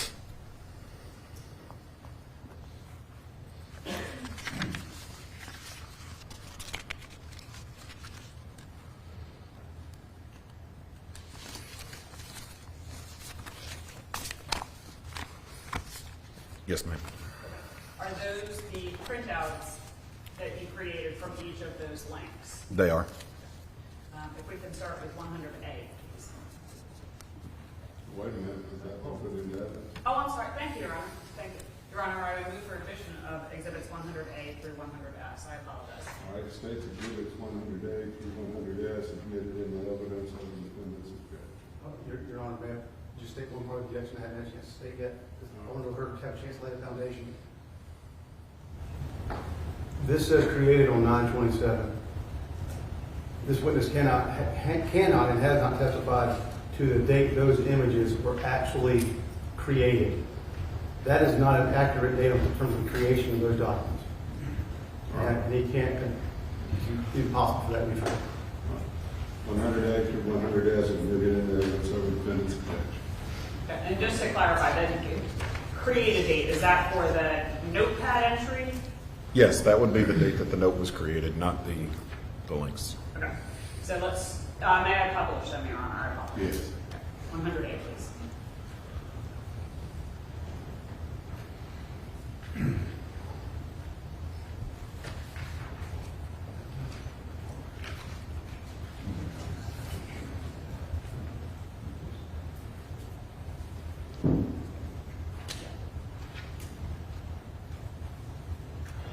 Okay. So, can you just explain what we're seeing here, and especially the bottom part, if you need us to scroll down, I guess we can do that. Use my little. And you can use your pointer, Use and my that little should show up on all the TVs. I think you have to use, yeah, there you go. Yeah. Well, you use that one, it might be easier for you, and it'll show up on all the screens. Okay. All right. This right here is from the link. If you can, Your Honor, may I stand up and point the screen? All right, as long as you got to be near a microphone or the court can pick up the testimony. This right here is the image link. This is the same as the link that is in the notepad. And this would be the file name. And the embedded code, this is the link in the HTML where you would reference it in the web page or when you would share the document. Sorry, I just need to, if I can approach or something from different information.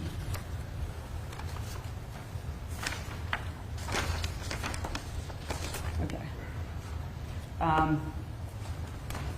There is, next to the embed codes, well, I'll point over here. You point over there. There's something that says about. Does that have the potential to give you more information about that image? It does. Okay, so we go to the page of this exhibit. Is this the information that comes up when you click that about link? It is. This is exit data, which is Can you spell that for the court reporters? exit is EXIF. Okay. And what does that mean? It's extra data that is about the image. It's basically data about data. It contains things from the date and time of the original, the manufacturer of the camera, GPS coordinate locations. So when you get that information, you can also go back and even tell, even up to the exposures, whether the flash was on, and just a lot of information about the image itself. So for 100A, does it first tell you, let's start with the date and time of the original. The date and time of the original was 9/29/17/01/21. So September 29th at 5:01. Sorry, I have to subtract 12. That's correct. Okay. Does this tell you what type of camera took that phone? It does. Excuse me. What kind? The manufacturer was Apple, and it was a model iPhone XS Max. What is the model of the defendant's phone that you extracted? iPhone XS Max. Did you, well, I'll go through all these exhibits first, and then we'll just go through the next set. Where applicable, because you have the hard copies, if there is that extra data, just... I go first. Right to see that. Sorry. Is it okay if I send it to this whole document, see your receipt? Mark yours. Just don't I'm block not blocking it, I'm not blocking it. All right, go ahead. So if you can go to 100B, and as I said, if you were able to get that extra data, just let us know. I was.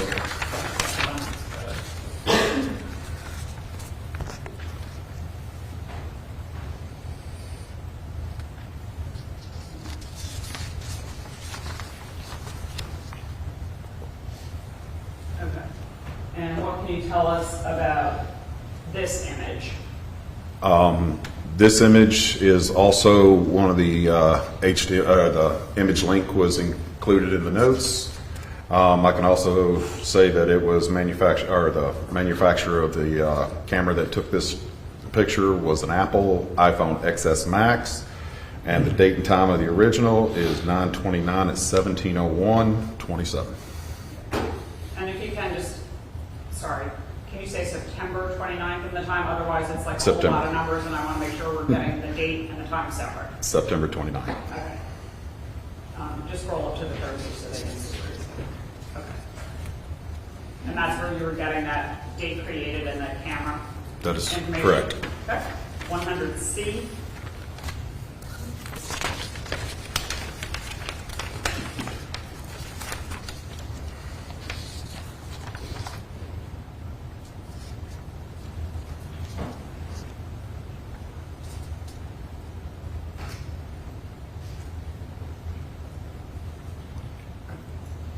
What can you tell us about this image? Again, So was she just like randomly taking a picture of someone? Or what? What was that? Christy says, hi G. Thank you so much for being here and for being a member for 2 months, Christy. I'm going to read your message now as I play this.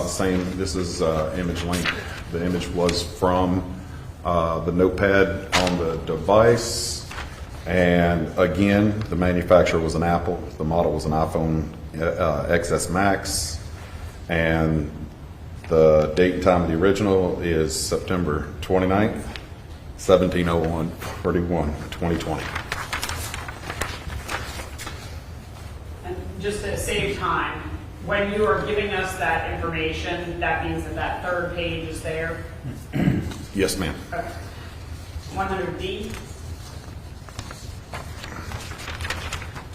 Also in the notes, this was an Apple iPhone XS Max. This was created on September 29th, 17:01:2020.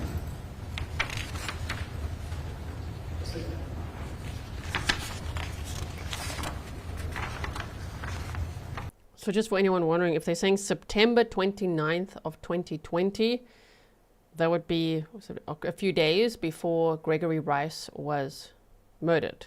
The murder took place on October 2nd of 2020. So it's like in the days leading up to it. I have a lot of demand. I'm going to ask that you wait until the exhibit goes up first. Sorry.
What can you tell us about this? It's also from the notepad and the link. This was also created with an Apple iPhone XS Max, and it was created on September 29th, 2020 at 17:02. 100F. Are we going to have to read this ourselves or what? Are they going to read it to us?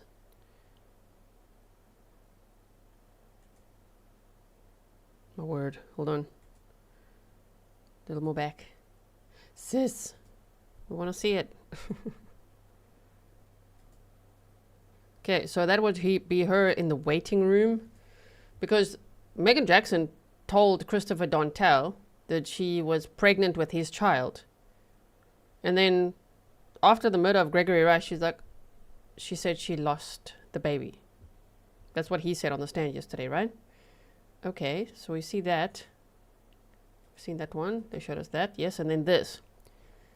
So I think the gray boxes I heard would make sense. I'm not going to say I'm paying cash to keep this SH1T off my record.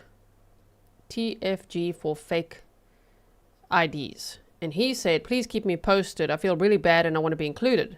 And then she said, don't worry about it, but I will let you know. They are almost on test 2. They have to tell me 2 more times I'm knocked up before ultrasound. I just want it taken care of before Florida, because they were going on a trip to Florida together. Okay, then he said, okay, just keep me posted tonight and take a pic of ultrasound. And I really hope you don't get upset when you see it. That's what I'm most worried about. And she said, okay, but I'm sure you'll be asleep and I wouldn't F you over like that, even if I would get upset. That's forever. I'm trying to read this. That's forever life. It looks like the F word, I think. Okay, so now let's go forward a bit here. Ah, there you go. Okay, so there. That's a forever life effer. I hope you're not just being nice about it because you're worried and think I will F you over. And then he says, no, it's not about me being effed over. My concern is you. I know you are hardcore and can handle SH1T, but I also know you have a soft side. Is that so? Okay. And then this is kind of a big deal in some ways, and I want to be there for you as much as I can be. I love you. Yeah, let's go. Just keep me posted throughout the process, please, and let me know if there's anything I can do, and know that I really want to be there with you. And she said, tell McNabb to put his effing, I don't know, what is that emoji? Something away and hurry the F up. And then she said, well, thank you, but I'm the, and are they going to read more now? Okay, wait, so they were here in between. Let's go from here.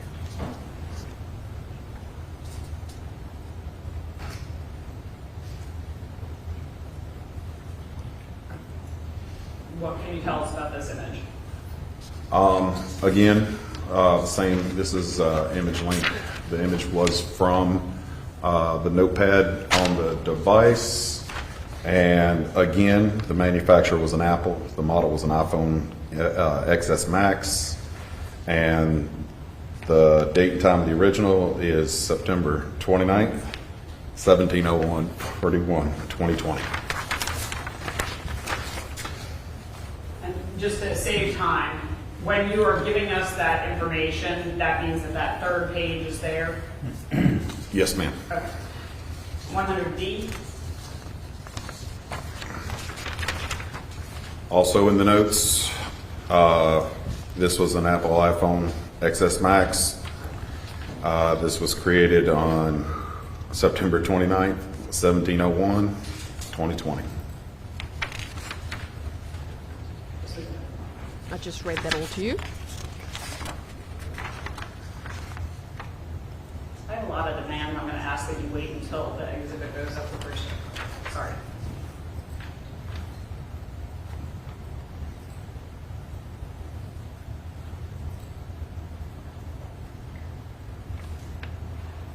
Yes, Caroline says these messages are just begging for a dramatic reading. That's what I'm here for. It's to be more dramatic.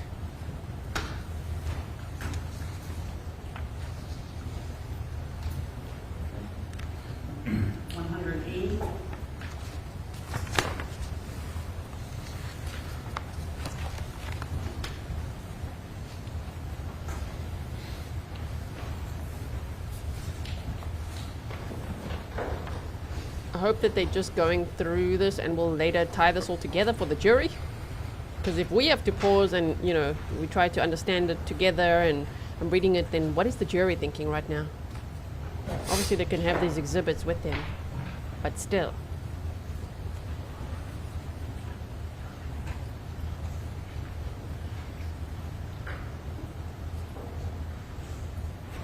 What can you tell us about this?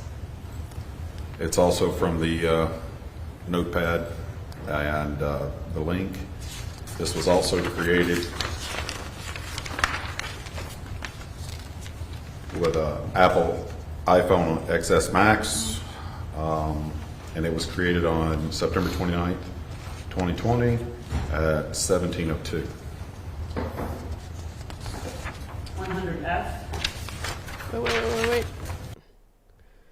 Okay, so she said, well, thank you, but I'm the F-tard here. And then he says, wish I could tell McNabb that, but seriously, please keep me posted. I really do wish I could be there right now. My brain and heart are there. And I'm serious. Keep me in the loop. Apparently your balls are there too. Okay, she says, okay, well, I will. It's taking forever, so don't think I forgot. And he says, okay, I'm really sorry. I'm fine with what's happening, but I effing hate the fact that you're going through this because of me and that I can't be there. And she says, give me 5. And he says, okay. And then here comes the picture.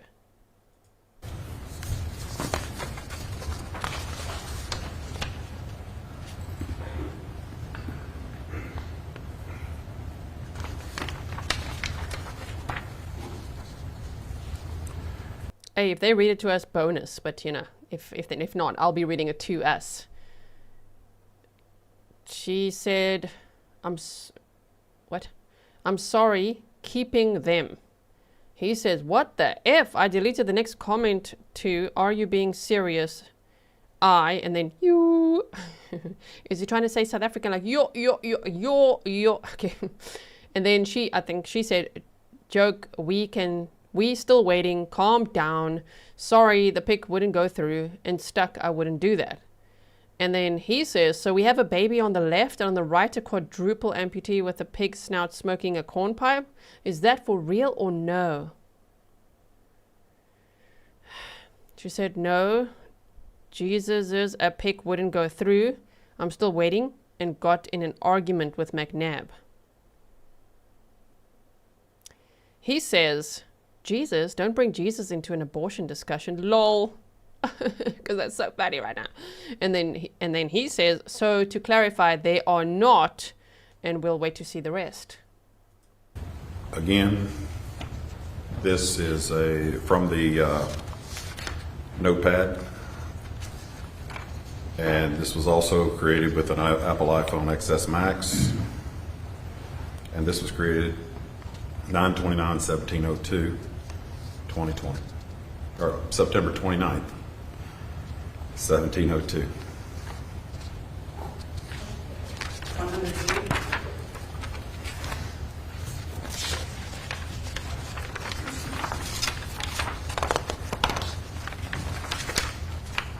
Again, from the notepad, this is an Apple iPhone XS Max, and this was. So it's from Meagan's phone. So he, as we just read, so those are not, he says, 2 fetuses, correct? She says, we're about to fight. Still waiting. Dr. McDick just pissed me off, and he said he wants more blood work. Okay. And she said, yeah, okay, no, I read that. Let's read it again.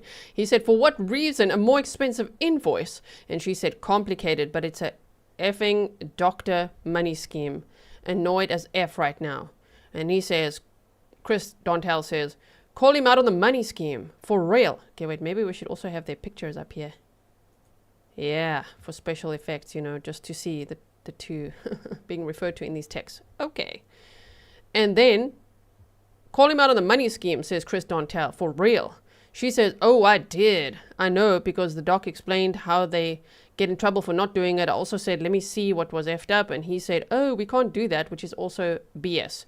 And he said, call him out seriously. And she said, oh, I am. We'll tell you when done. It was created 17:03, September 29th, 2020.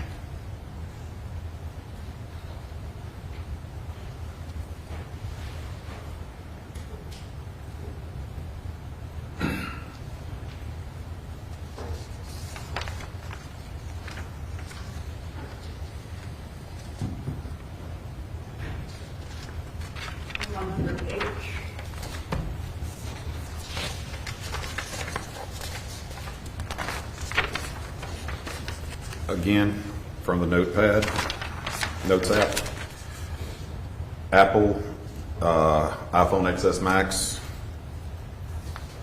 created on 17:03 on September 29th, 2020. Okay, and then he said, okay, just remember I'm waiting as if I'm there with you. And she said, well, I won't be joking anymore as it was awful timing as usual. He says, do explain. She said, I sent you that picture. It was a joke. And when I was texting back that it was, I got into an argument with Dr. McDick. So instead of texting you back right away, I was too busy arguing with somebody. I just left because we got into a huge argument and he said my other blood test would confirm exact levels and refused to let me see the results of my other test. So I said F it and walked out without getting any of the other shit down that we've been there for hours and there's nobody effing there. I'm really pissed, so we just bought 6 more tests. Yeah, this all sounds like a big lie, but okay, let's carry on. She's so dramatic.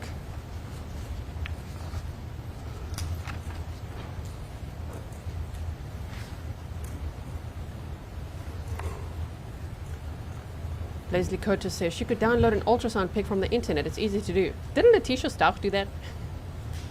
Remember?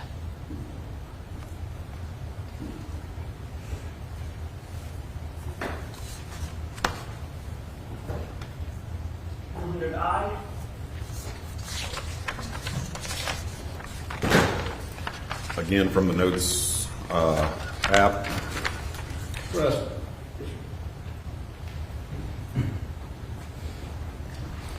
It's a manufacturer's Apple, iPhone XS Max. And so she continues the results of my other tests. So I said F it and walked out without getting any of the other shit done. We've been there for hours and there's nobody effing there. I'm just really pissed. So we just bought 6 more tests. I'm going to take them. Savannah can record it. And then when I see Dr. McDick at Grand Strand, I'm going to throw them in his face and tell him to go F himself and his money scamming additional test. He still had to do more blood work and a pelvic exam before anything else. And every time he left the room, it was like 45 minutes before I effing came back. And he says, yeah, Christopher Dontell says, yeah, I'd be pissed too. And you were probably nicer than I would have been. I'm really tired and probably going to pass out soon. He's like, I need a nap. That was too much, okay? If you need anything, call me. I won't hear a text after I fall asleep. Okay. Date and time is September 29th, 2020 at 17:03.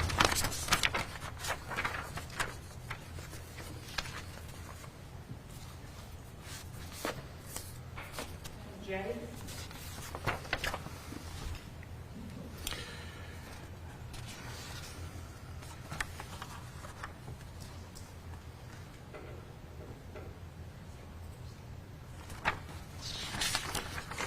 Again, from the notes app. Okay, but I am here for you. He says, seriously, I'll go outside to talk to you if I need to. Just please know that I care and want to be there. She said, how about I just send you a video of the test? I also send you a video of me peeing if you really want, but Savannah can also confirm. And as soon as I actually get the ultrasound, I will show it to you. Although I probably just cursed it. Now there will be 2. It's incredible that she is dragging Savannah, her daughter, into this, who was 14 at the time. Like, what are you doing, lady? And then he said, you can send or not send whatever you want. I just really want you to know that I am here for you. I know you're a hard ass and joke around and all that, but I'm a big P-U-S-S-Y and I love you and I really want to be there. Well, sir. Yeah, we'll allow it. I think you described yourself quite interestingly there. Then she said, go to sleep. That will make me feel better. I will send you whatever. It's okay if you're sleeping. Yeah, she's literally offering, like, I'll also send you a video of me peeing if you really want. He's like, you can send or not send whatever you want. Well, let's hope she didn't send that, because then it's going to be part of this thread. Again, it was Apple iPhone XS Max, September 29th at 17:03, 2020. Okay, let me just pause you for a second. At the top of this photo of a text message, there appears to be a phone number, correct? Yes, ma'am.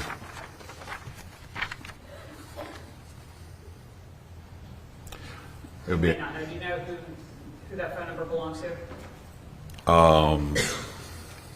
I'm not sure, no. 100K. I agree, Johnny. Johnny says Dr. McDick needs to take the stand. I think so as well. And blow up Betty.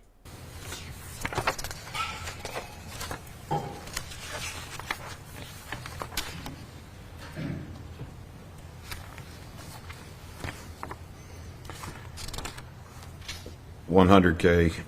That is also a link from the Notepad app, or Notes app. Okay, because they, I've got to pause while he's speaking, sorry, in case they flick to the next page and then we don't see it. So, she said, go to sleep, that'll make me feel better, I will send you whatever, it's okay if you're sleeping. And he said, lol, in other words, F off. Yeah, they're like so childish, these two. Okay. And then she said, what? No, I'm just excited you work tomorrow and don't want you to be tired. And he said, is there a discount if there's two? And then she said, don't hurt my feelings. I have no idea. Savannah says, I would imagine they should give a 2-for-1 special. And then he says, for sure, I would think it would only be 1 or 2 more swipes of the coat hanger. Shouldn't cost too much more. And she said, if you bring your own coat hanger, do you get a bigger discount? And then he said, yo, I have like 50 of those. That. And this also came from an iPhone XS Max on September 29, 2020 at 17:03.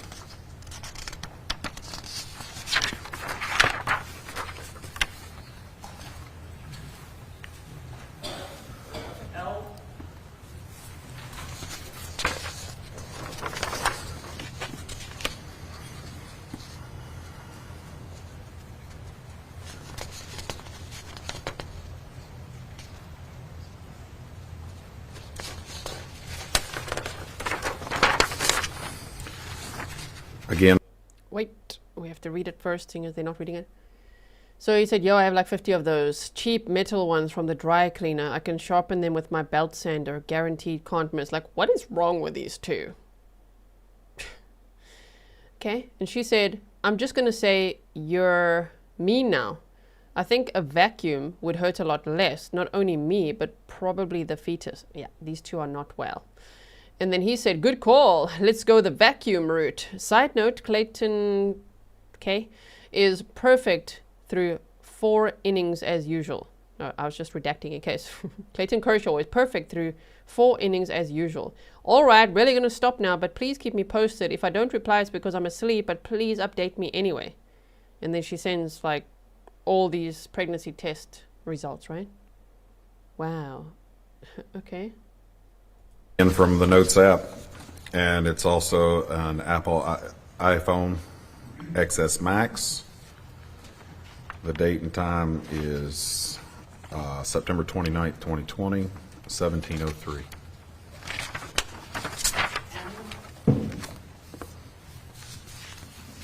He's just throwing in some sport talk there. Like talking about the sickest stuff and the little jokes between each other. Dark humor, damn. I know they work at the coroner's office, but holy crap, people. Clayton Kershaw, an American baseball pitcher. I apologize, Americans, that I did not know who that guy was. But he's just like throwing in a little bit of, a little bit of sport talk there. Okay. Again from the Notes app, Apple iPhone XS Max. This was at September 29th, 2020 at 17:04. She sends 5 pregnancy tests, and she says, about to take 3 more. He said, what good is that going to do? Isn't it obvious at this point? I mean, just remember, she already had 4 children of her own. They were aged, I think they said 8, 9, 13, and 15. And he also has 2 children of his own. They're making like they're, I don't know what, 14 and being like, oh my word, what do we do? Look at this. I'm going to do 3 more right now. Like, what is going on here? He said, isn't it obvious at this point? Okay. And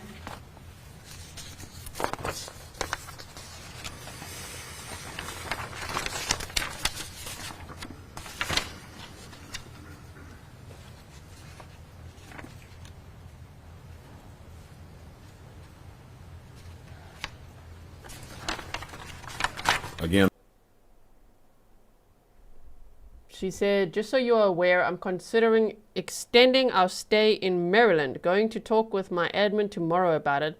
If they ask, you get approval or give notice if you change locations with equipment. Okay, that's a little blurry there now. Sorry, maybe they make it clearer. Just wait. and from the notes app, No, it doesn't look like it. So, I think she says, I see that, and she obviously wants you to stay longer.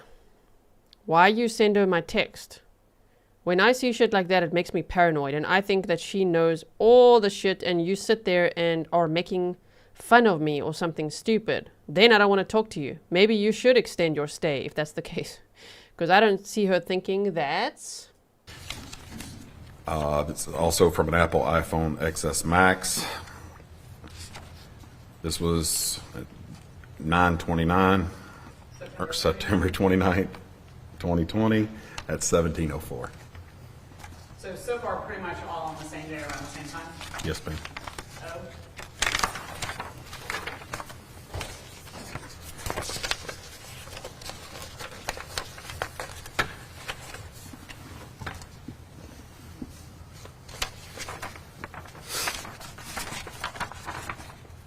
Again, this is also from the Apple iPhone XS Max. This was September 29th, 2020 at 17:06.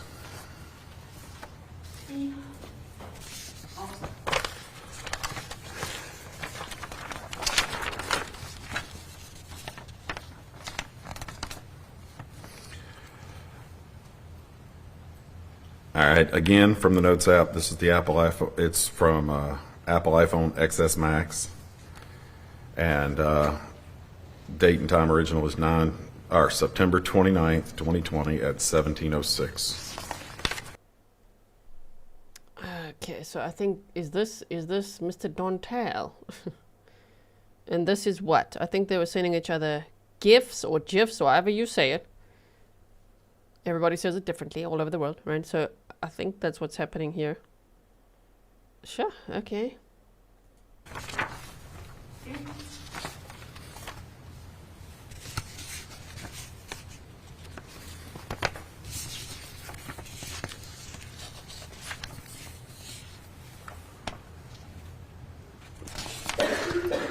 Q is also from the Notes app.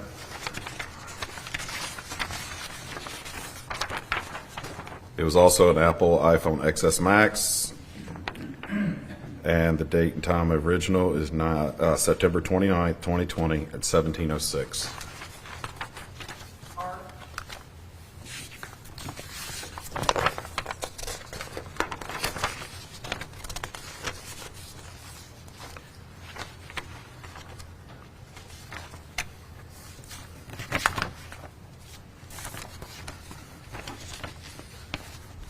R is also from the Notes app. Look at this one. Oh my word. I think its cheeks are gonna. Okay. I effing love you. Alright. Here's 2 balloons shaped like dogs. Alright. Okay, so we've got Mr. Bart Simpson over here. Okay. And moving on. And it also came from an Apple iPhone XS Max on September 29th, 2020 at 17:07:11. And last for this set, S. Okay, this also came from the Notes app.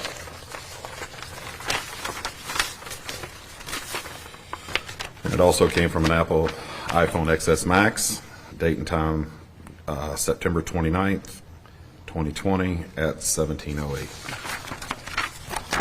Never gonna unsee this. Soap for eyes. Now Who took that picture?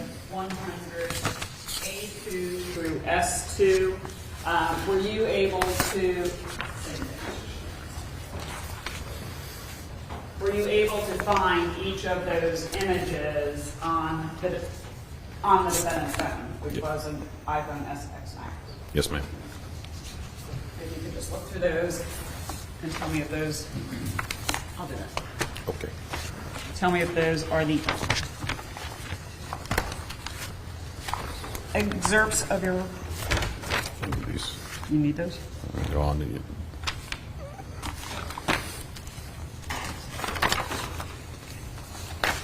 Start looking through those. I'll do this.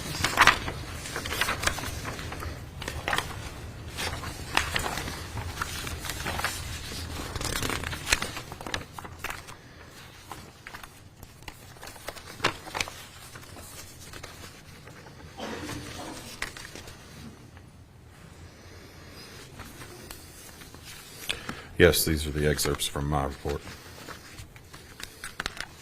And where on the phone did you find those images?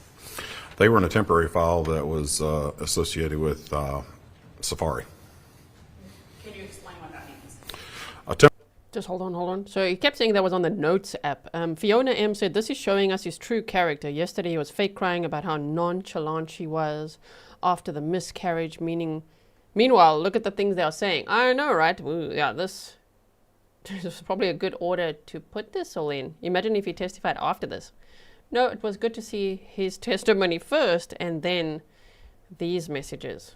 Temporary file it's where an application will store a file temporarily for it to use. It could be temporarily there until it's downloaded. It could be temporarily there when it's uploaded. But it's just a temporary holding spot for a file.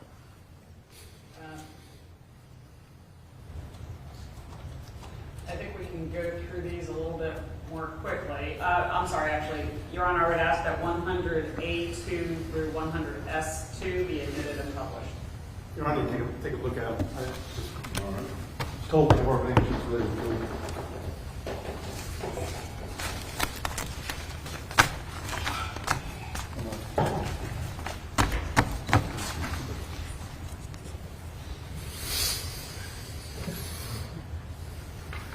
Okay, the defense is looking through that. I don't know if there's been a proper foundation laid for the timing of these creation of these documents. I don't, so I'll make that objection, Your Honor.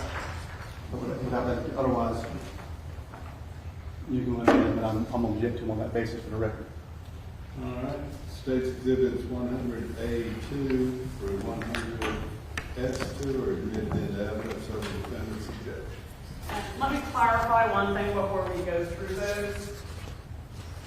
These photos are just the photos from the IBD.co links that were in the notepad, correct? Not from any sort of Correct. communication. Okay, so we'll try and go through this a little bit more quickly. Does each exhibit show when the particular image was created?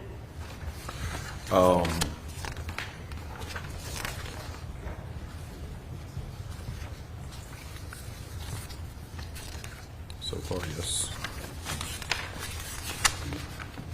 This is my point. Yes. Your Honor. Yeah. So what I'm asking is, can we just fast forward to the third page of each exhibit? Okay. So 100A2, please. This will be 5:01 p.m. on September 29th, 2020.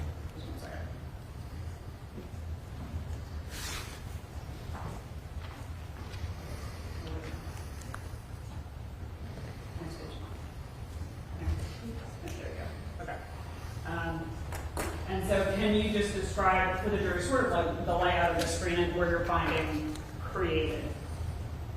Okay. Right here, under images is where is the timestamp, the capture time. It shows that this right here, this application ID right here, this long 7FE79950. If you will scroll up, please.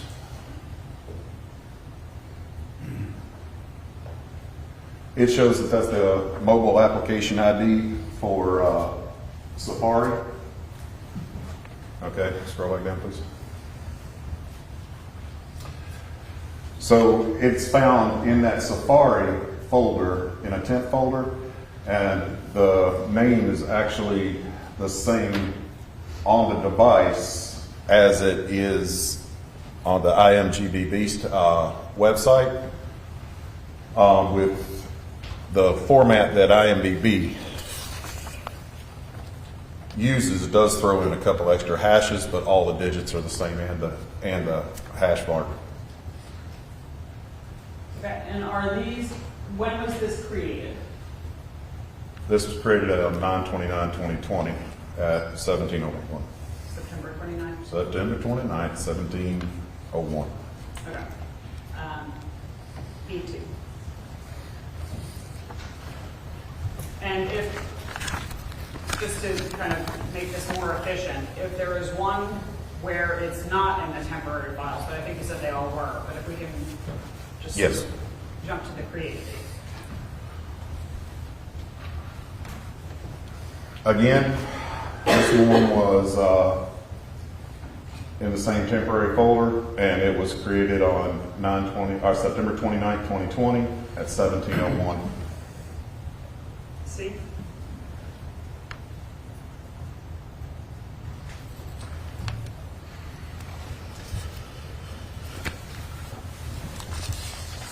No, C2, sorry. My fault, C2.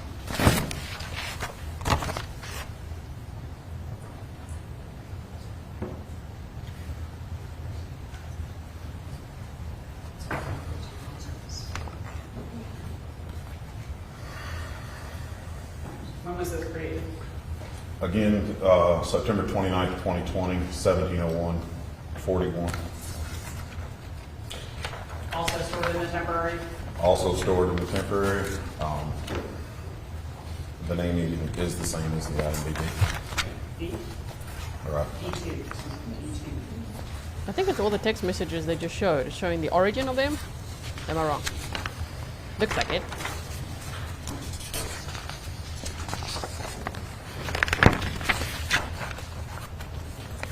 Again, same camera make, camera model, created on September 29th, 2020, 17:01, and 50 seconds.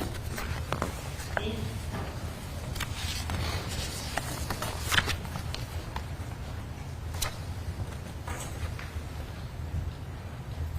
Created September 29th, 2020 at 17:02:01.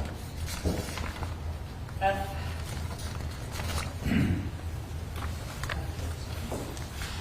F is the record.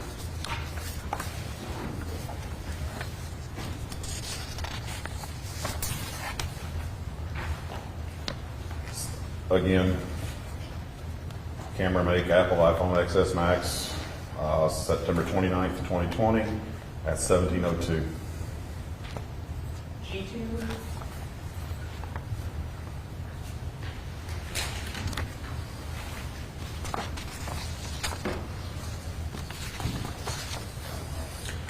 September 29th, 17:03, 2020. H?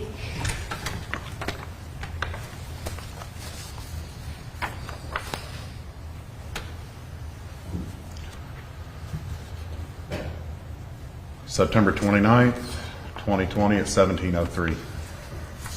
I? 2?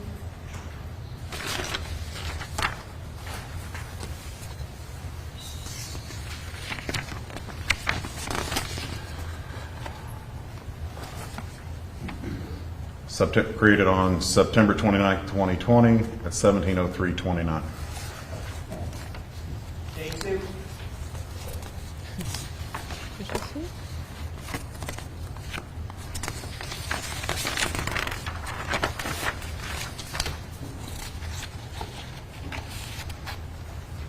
Let's speed it up a little Again, bit. this is created on September 29th, 2020 at 17:03:36. K? 2? K2?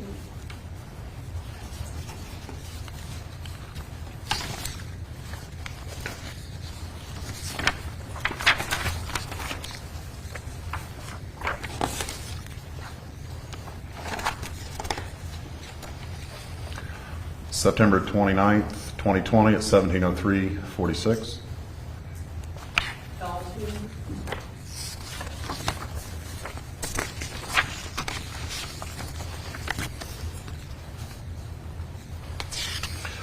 September 29th, 2020, 17:03:55.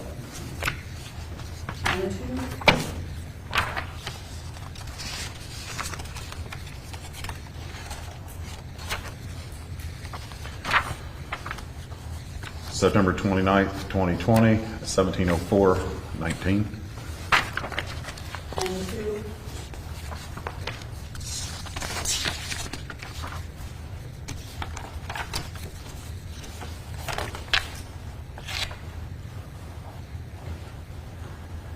September 29th, 17:07:29.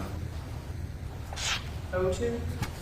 So far, these are all being created within the span of 5 to 10 minutes, correct? Yes, ma'am.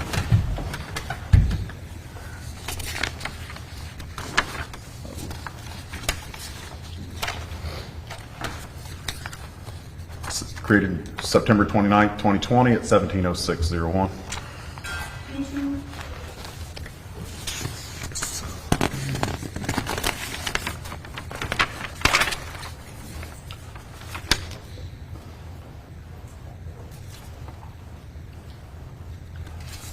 Created September 29th, 2020 at 5:06:31 p.m.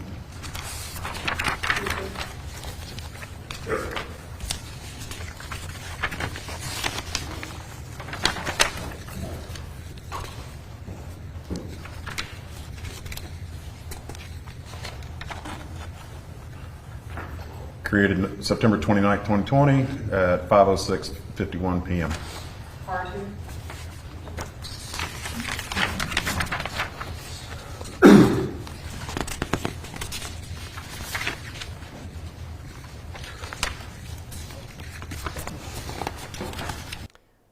Random Blink said, I think they're doing this part with Lieutenant Wells to validate all the messages via approved experts so that when they actually present the defense, when they're actually presented, the defense can't say anything. This will be the only chance. Created September 29th, 2020 at 5:07:10 p.m. Your Honor, I'm going to move on to another topic, so I wasn't sure if you wanted to break for lunch. Yeah, when you go ahead right now. Oh, I didn't do S? I thought I did. I'm sorry, one more S too. I apologize, Your Honor. Oh,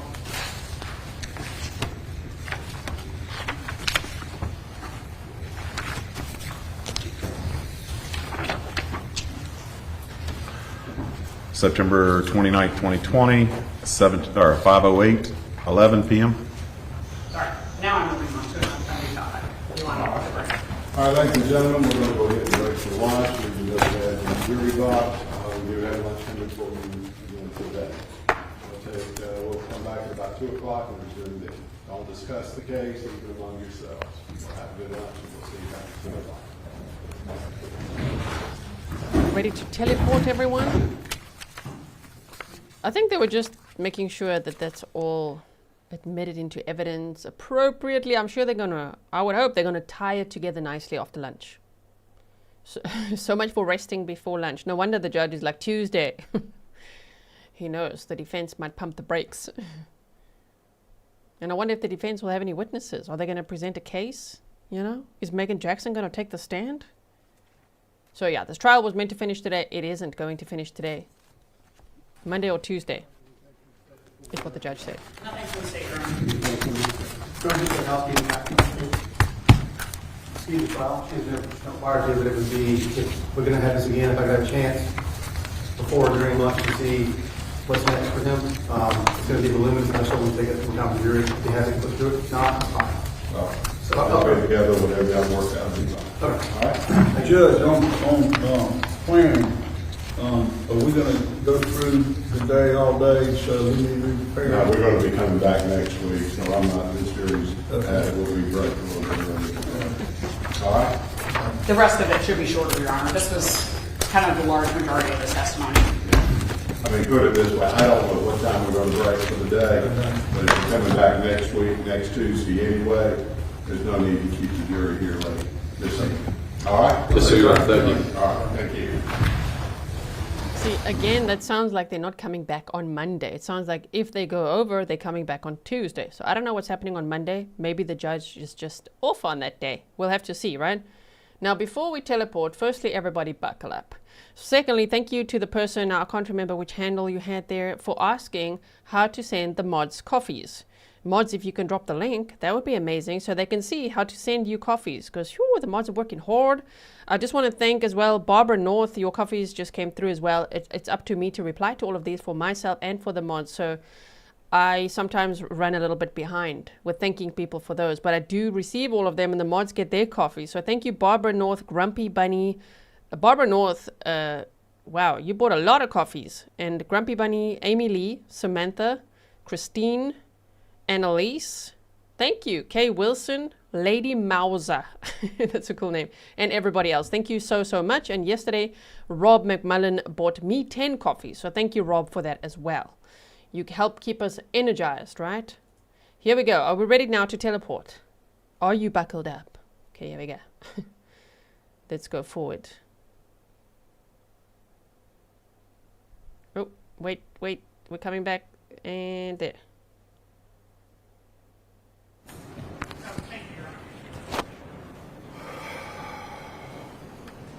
Judge. Big sigh. Normal speed.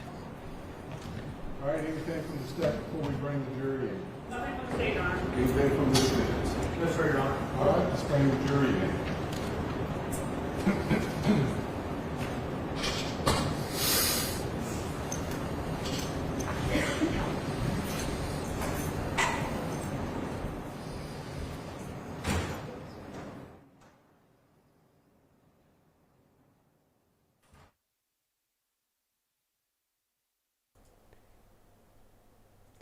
Erica says, ready, set, go, and we landed. Yeah, we are back. Meagan Jackson looks more tired after lunch. Okay, ready for those texts to be read out loud or what? What are we going to see now? Let's go forward. Defense attorney looks a little worried today.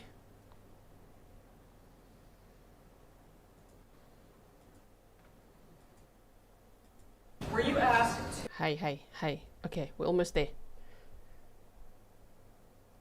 Bonnie Bigot says, we won't blow up Betty. On the stand.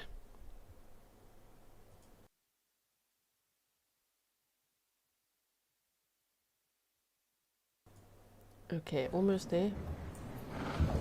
All right, ladies and gentlemen, welcome back. I hope everyone had good lunch. We're ready to resume the trial of the case. Make sure you have your own notepads and no one else's notepads. Ms. Walker, you can continue with the direct examination. Thank you, Your Honor.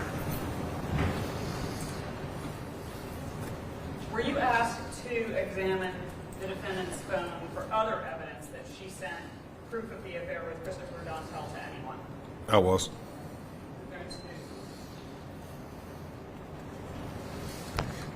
We're ready, sir.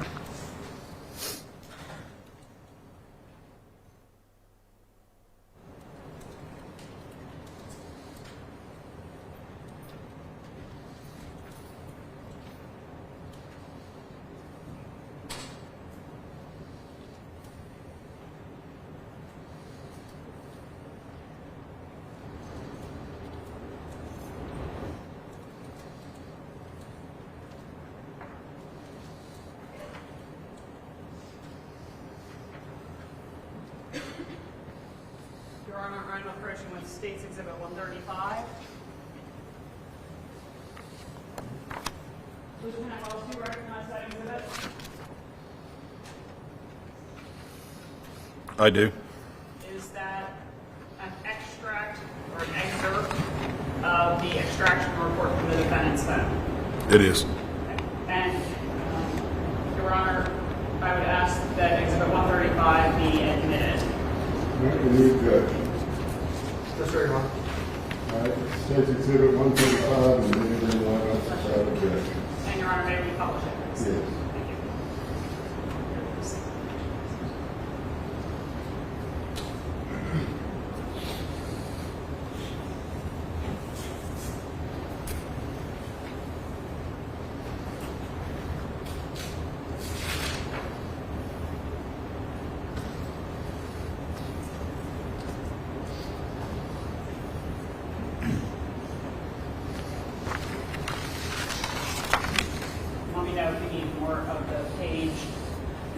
shown, but can you tell the ladies and gentlemen of the jury what this extract and support, from the report shows?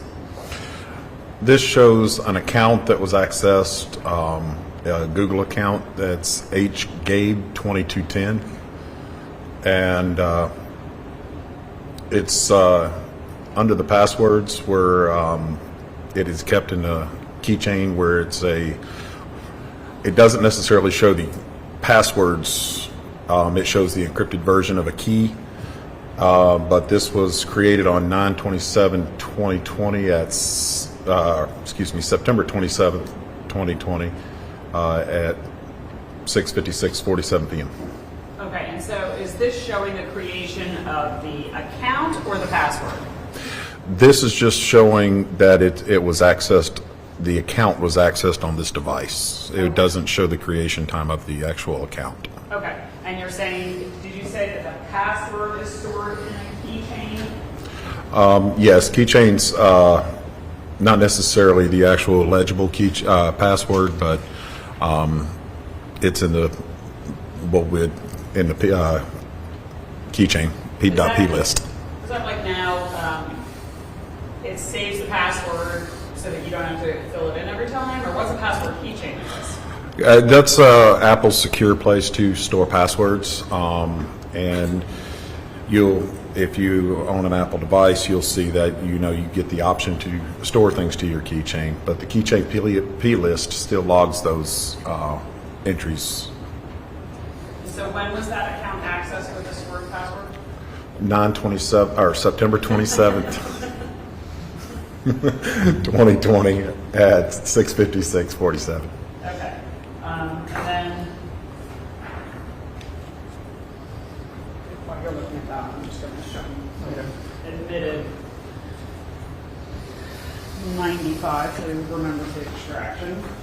Quick pause for those who also want to know. Sammy J said he hasn't been sentenced, right? He's screwed. Yeah, he hasn't been sentenced yet. Christopher Dontell pleaded guilty to conspiracy to commit murder, even though he said he had no idea that they were going to do that. Okay, and accessory after the fact, and they dropped the murder charge when he pleaded guilty to that, and then he testified against Meagan Jackson. So once her trial is done, then he will be sentenced, and he faces a maximum of 20 years for the two charges. The one is max 15 years, the other one's max 5 years, so a max of 20 years in prison, and he's already served about 5 years in jail. So yeah, he'll be sentenced possibly to the max after this trial.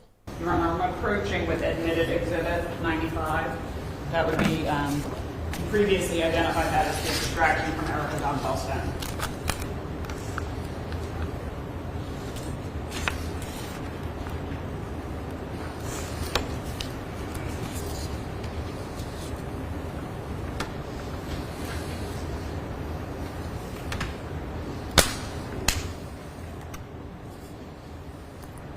Our only difficulty here is just seeing what's in the attachments. If we're going to get that, that's 99.8. I can't blow that up at all. Okay. If I can't identify what it is, I can't agree to it. I mean, that's already in it. No, 95 is that I showed him. That's the extraction. These are just excerpts from the extraction. Yeah. So how was that identified? This is 99. All of the exhibits that Lieutenant Wells is testifying to are portions of the extractions that were turned over to the defense 3 or 4 years ago. So you say that's part of 99 comes from 95. 95 is yeah. already in it. Yes, 95 is the extraction from Erica Dontell's phone. I don't have 95. 95 is not in it. I have that it was entered through Sergeant Marcus. Jennifer, thank you so much for the sticker, and thank you for being here with us. You said, yes, Greg was my brother-in-law. For those of you who don't know much about the case, obviously Gregory Rice is pictured here, the victim in this case. He was 46 years old, and he was murdered on October 2nd of 2020. So Jennifer said, Greg was my brother-in-law. I was married to his older brother 15 years. I knew Greg since he was 11 years old. Oh my goodness. I'm so sorry for your loss of Gregory Rice, and I hope that there will be justice for Greg. I think there will be. I think so. I think the state is doing a good job, but I really hope there will be. You're right. You're right. Okay. All right. So 99 is simply a portion of 95. Well, State's Exhibit 99 of the defendant's objection. Okay. Your Honor. Yes. And so then, Your Honor, may we also publish it? Yes. Do you recognize Exhibit 99? I do. Is that, as we have been saying, a portion of the extraction from Erica Dontell's phone? It is. Okay, so can you tell Gary what we're seeing here? What we're looking at here is an email. The subject is Chris Dontell affair.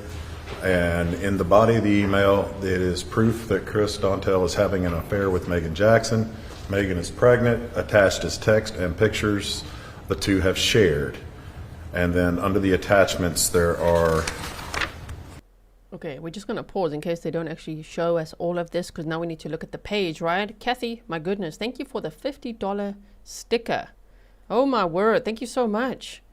So, subject, Chris Dontell affair. Now, this is what Meagan and Chris believe were messages being sent to Erica Dontell from Gregory Rice. I think there's a chance that Meagan was sending all of this, but okay. Account, right, so proof. Proof Chris Dontell is having an affair with Meagan Jackson. Meagan is pregnant. Attached is text and pictures the two have shared. Oh, wow. Okay. I think this is proving that she did it, right? Is that what I'm feeling? Like they just showed us all these pictures. Okay, let's keep looking. 3, 6, 7, 8, 9, 10 images. Okay, and then what is the date and timestamp on that email? October 1st, 2020 at 7:30. Can you tell One day who before the the murder. email was sent to? There's a glare on the screen, sorry. Read it from the exhibit. It's Erica D'Angelo at gmail.com. Miss Dontell at gmail.com. Mom at gmail.com. D'Angelo. I'm just taking the sound off for a second here. Pond. I think they're trying to redact it. It's not working out. They're just reading out email addresses. And you said that that email contains a number of attachments. Yes, ma'am. Did you? That was sent to a lot of people then, right? Jennifer, who knew Gregory Rice, the victim in this case, since he was 11 years old, says Grizzlies are the best. Like, that means the absolute world to me, and I'm sure to all of us. Thank you so much. Then go through and create or print out each of those photo attachments. Yes, ma'am.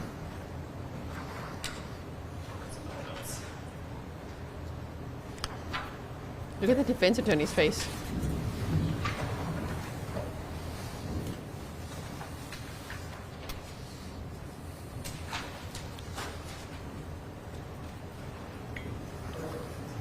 Yeah, you got a bigger cup? Maybe it's coffee. Nice. Did I ask you what email account sent that message? No, ma'am. But it came from... What email sent that message? a, See, they are trying to redact it. Very nice. I'm glad I muted it when I could. Is that the one that the defendant's computer showed had been accessed with the password from the keychain? the mobile phone, yes.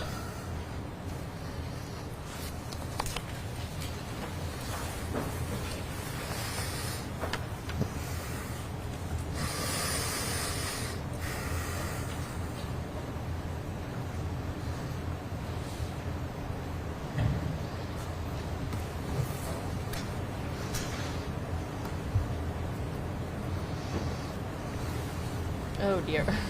The defense is getting antsy. Carl said, I don't think Greg sent these. If he wanted to cause real problems, they would have been sent to their bosses. And why would he send it? I mean, Meagan was his ex, you know. They'd already been apart since November of 2019. So why would Gregory Rice suddenly be like, all right, that's it. I'm going to send the proof of this affair to all these people. Why? I don't know. He might have. I'm just saying, I think it's more her. Why would she do it? Because she wanted Chris Dontell, right? And it was being sent to Chris Dontell's wife to wreck the marriage, in my opinion, right?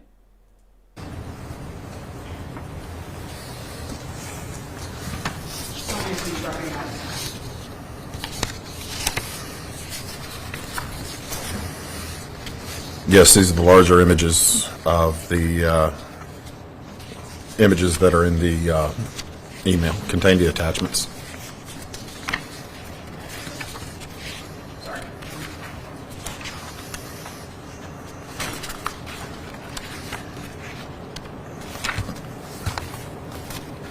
Did you, as you accessed those photos, did you then look to see if you could find those same photos on the defendant's phone? I did.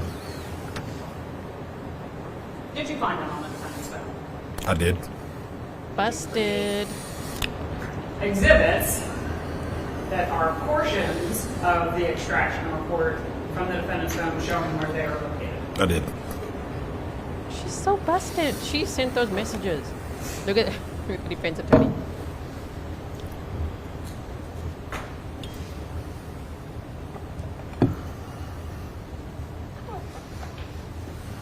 Yeah, well done, Yeah, State. that's fine, no problem. I'm sorry, I'm adding in my order.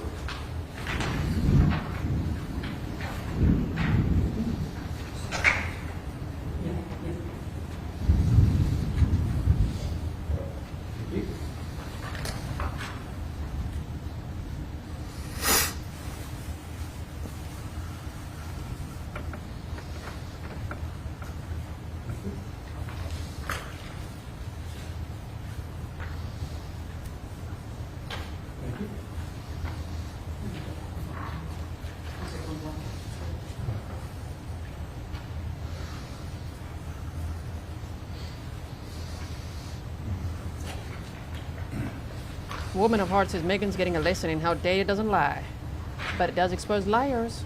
Yeah, and she's looking small now. Look, she's made herself a lot smaller.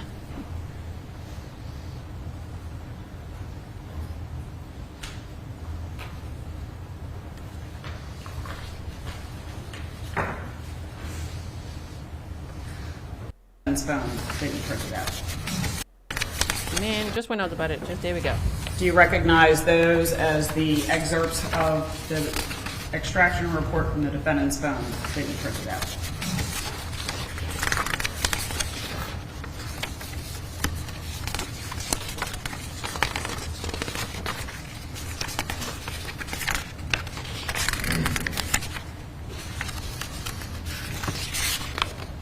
Just look how small she's made herself.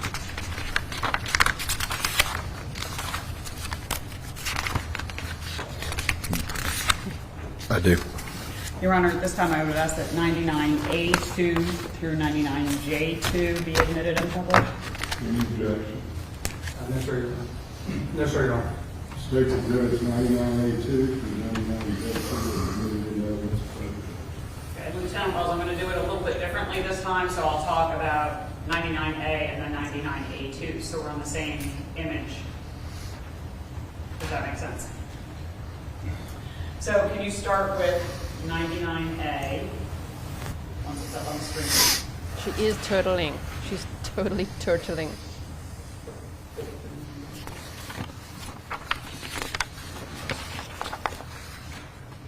Is that the first attachment from the HCA 2210 email? It is. And then going to 99A2.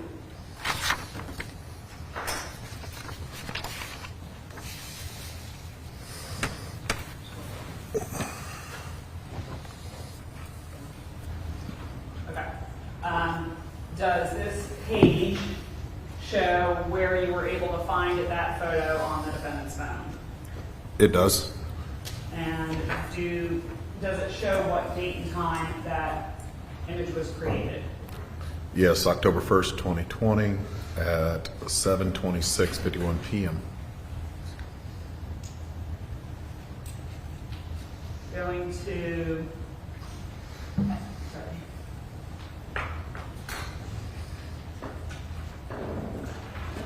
B2.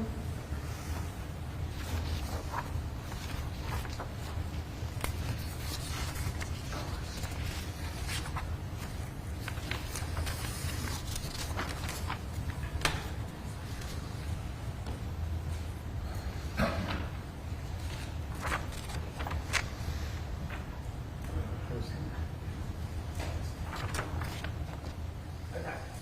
Is that the second image? This is 99 each. Oh, B. That's big.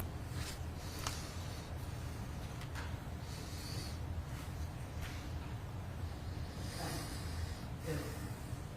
That says it should find. Okay, I'm She's sorry. surprised by what? 99 Surprised B. by what? Is that Eyebrows the are going second up. attachment from the email? It is. And going to 99B2. Does that say what date and time it was created on the defendant's phone? Yes, it was created on October 1st, 2020 at 7:27:11. Is that before or after the HDA email was sent? This is right before. What? Yes. This image was created right before the email was sent? She needs to hide under the table now.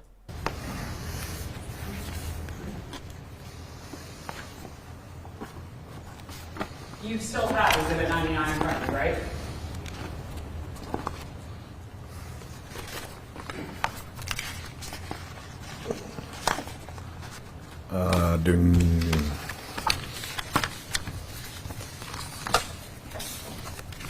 No, I don't have 99. Amy Brady says, what was that picture? It was Lover Boy, fast asleep with a duvet over him. Something he'll never have again. That's A. You should still have it. Let me get it back. Hang on. 99A2. There it is on the screen. Yes, it was before the timestamp for the email being sent was 7:30. 24. Same date, October 1st. Okay. We see C. 99C.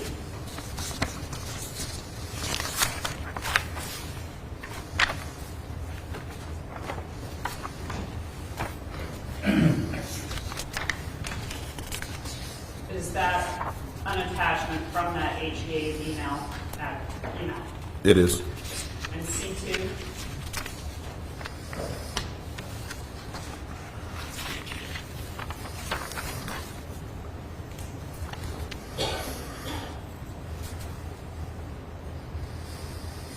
At what date and time was that image created on the defendant's phone? Again, it was created on October 1st, 2020, 7:27. Still before the email was sent? Roughly 3 minutes before the email was sent. D?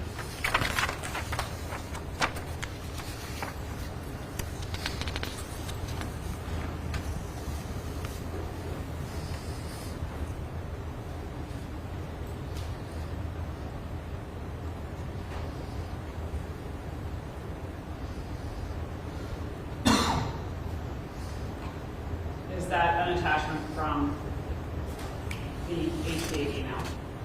It is. And D2?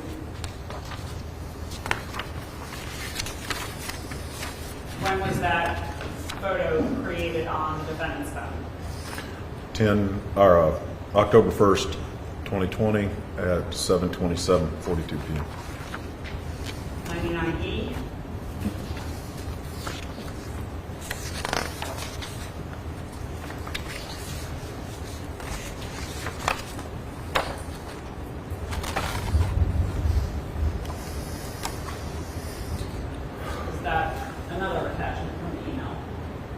It is. E2.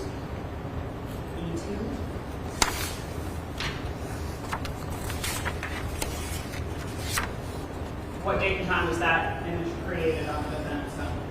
October 1st, 2020 at 7:28:06. F, 99F.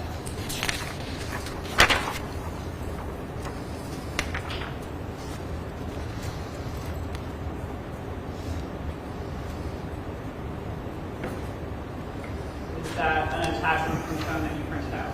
It is. I mean, excuse me, from the email. And then F2. We read through these earlier, so if you missed it, I read them all out to you, okay? What date and time was that image created on the defendant's phone? October 1st, 2020 at 7:28.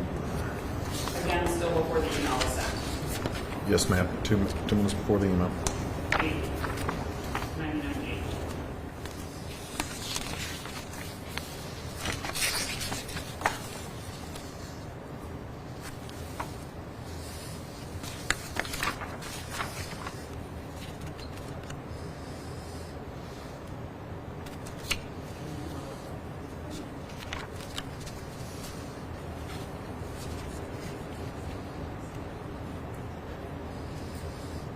Is that an attachment from the HK email? It is. G2. I'll make sure to timestamp where we paused and read all these messages. If you're only joining now and maybe you're like, wait, we want to read that. We did go over all of them. A says the defendant looks like a rabbit caught in the headlights. Thanks, Grizzly, for all your hard work. You invested into all cases. You are a genuine gem. Thank you so much. Yeah, she does, right? She looks a little shocked there. What date and time was that image created on the defendant's phone? That would have been created on October 1st, 2020 at 7:28:53. You may have to start speaking up a little bit because I think the skies have opened up outside. 99H. It's raining, it's thundering, it's storming right now over there.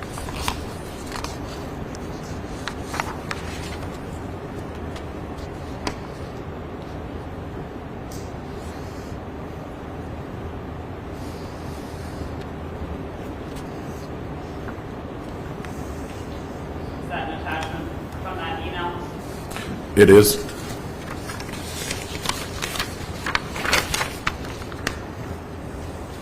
H2.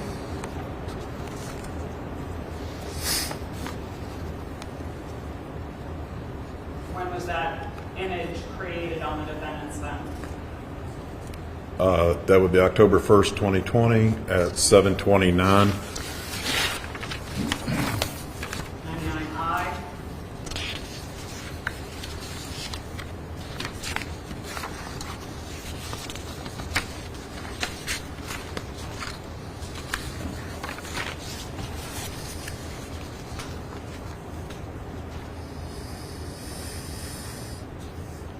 Is that another attachment from the email?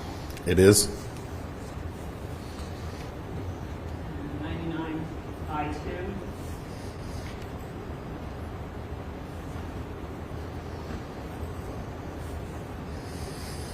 When was that image created on the defendant's phone?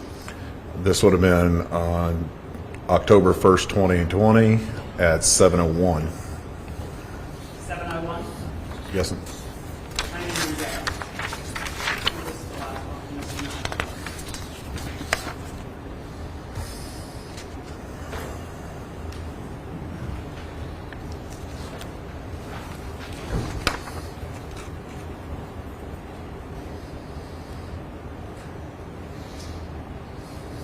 Is that the last attachment from that HK 2210 email?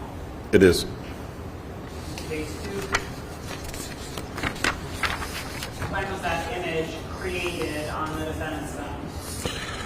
It was created on October 1st, 2020 at 7:29:47. So essentially all those attachments from the HK2210 email, did you find having been created on the defendant's phone prior to the date and time that the email was sent? Yes, ma'am. I'll take this back. That's all right, I'll put them in order.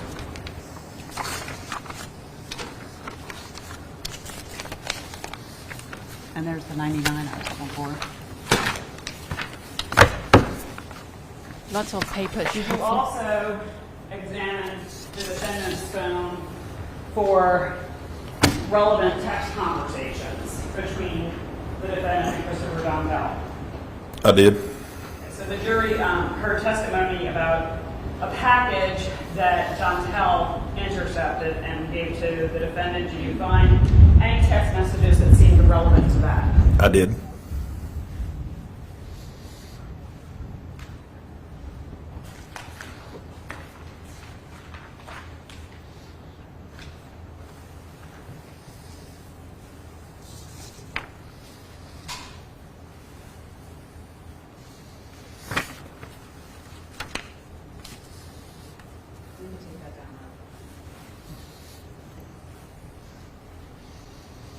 Oh, thank you, Jennifer. You said Greg, who is the victim in this case, was married and divorced before he met the defendant.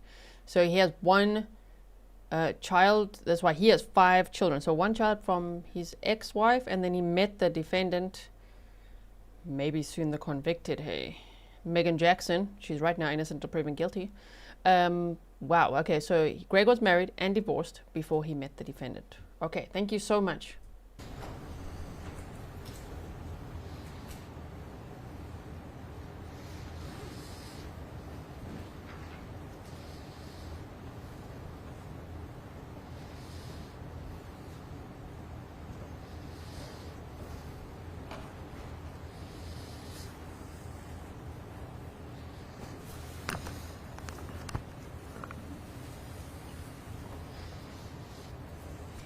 Look, Megan's trying to look surprised. What? What is that? That's you being busted. Exhibit 155 is, and if you can look at that and tell me if it is an excerpt of the extraction report from the defendant's phone relating to the package.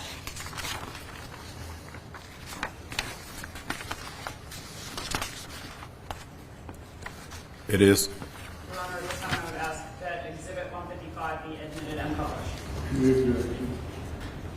No, sir, Your Honor. It states exhibit 155, and there is evidence.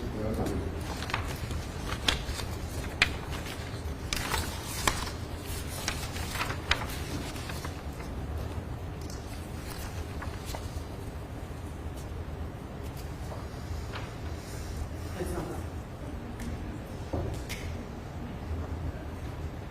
Can you read those texts, please? The text is a little small. And if you can say who the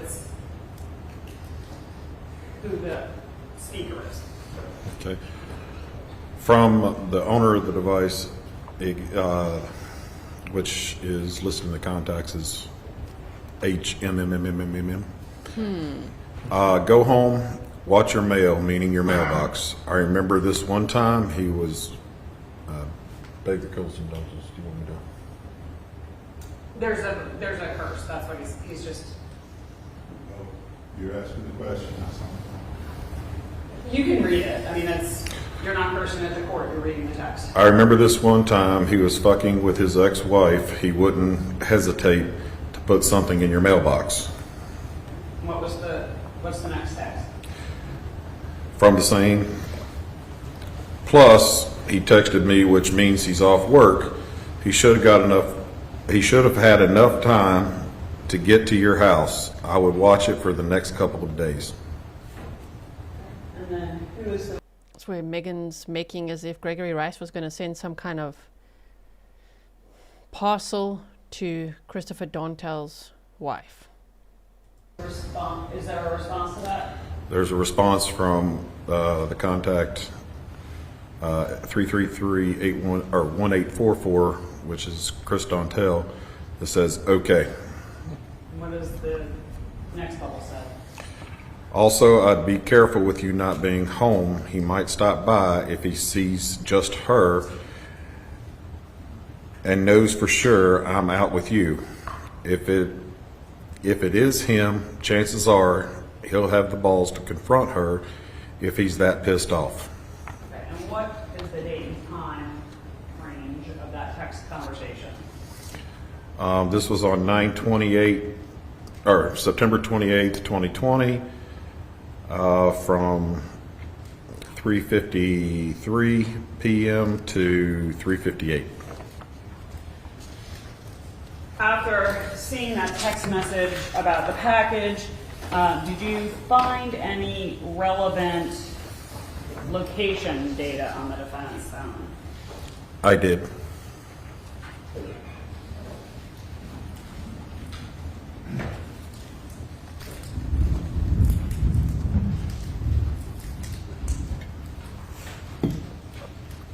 The storm just adds to it all.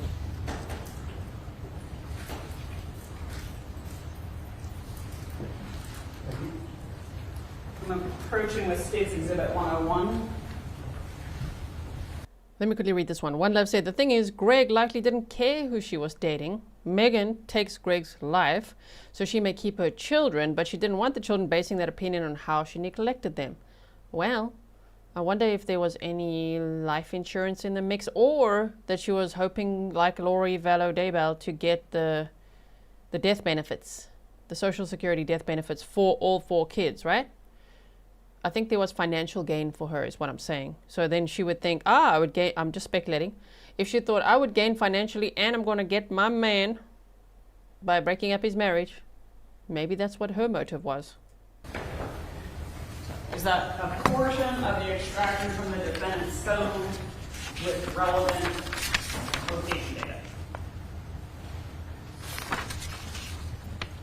It is. Your Honor, at this time I would ask that Exhibit 101 be admitted and published. You need to. Yes, sir. So Exhibit 101 is admitted into evidence. Okay.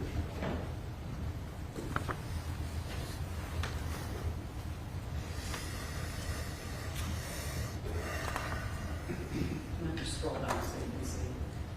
Yeah, like that. So, can you tell me what lines 1 and 2 show? This shows a location from her device in the native locations. It's in the SQLite database right ahead log, and it has GPS coordinates of where the device was. And oh my word! Wait. It was where the Look. the device was, and it was visited, and it gives a time it was there until. Wait, are they going to show it again? Just over here. So that's indicating that it was visited. Correct. And then is the time range, so September 30th from 1:34 to September 30th of 209? That's what? Correct. In the position column, what does that indicate? That is the latitude and longitude of where the device is. You can now scroll down to the. Yeah. Scroll down. Google Maps. What does this line 3 show? This is a location data that comes from a search in Google Docs, or I'm sorry, Google Maps, that searched the name FedEx Office Print and Ship Center, and it returned back the GPS coordinates. What is it? So she is busy telling Chris Dontell, her lover, be careful, like Greg might go to your house and he might confront your wife. He's probably going to send a parcel there. He did that to his ex-wife. And then she's like looking up a FedEx office at the same time. So she sent the parcel. Because he did testify to getting a parcel and getting it away from his house, right? So, Uncle Google's going to get you. The last column, and then I'll have Riley scroll back up so we can see what the heading is. That is whether it has been deleted or not. So does the yes indicate that it was or was not deleted? It indicates that that record was deleted. Did you then run those GPS coordinates just through Google to try and find what was there? I did.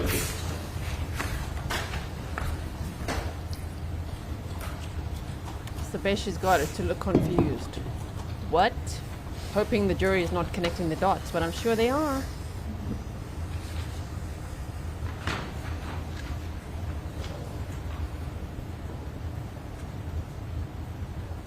Maybe the defense will say, so she Googled it. It doesn't mean she was there, right? I'm approaching with 101A and 101B. Did you create printouts from the internet of WhatsApp applications, those locations? I did. Are those copies of what you found on the web? They are. Your Honor, at this time I would ask that exhibits 101A and B be admitted and published. Any objection? Yes, sir, Your Honor. All right, state exhibits 101A and 101B are admitted in Alright, so what does 101A show? 101A shows the GPS, the latitude and longitude, and a pin of where that, when searched, that latitude and longitude came up. What was at that location? This one is a FedEx office over off Seaboard Street. Courts and motions for a minute.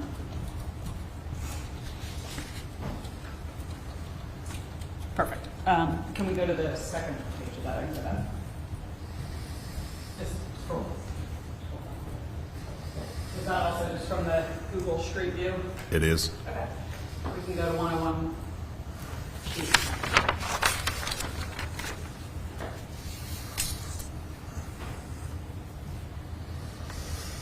Is this from the second set of coordinates?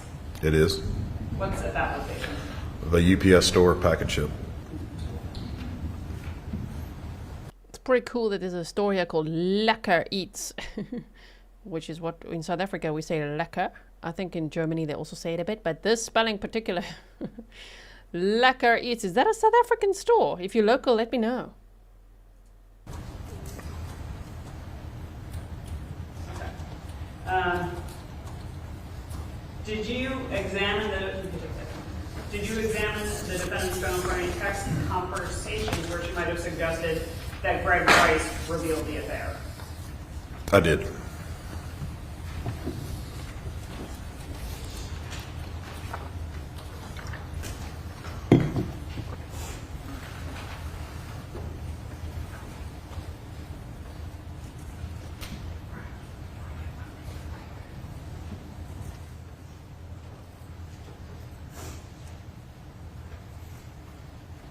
I should say, did you find anything that seemed to suggest that Greg revealed the affair?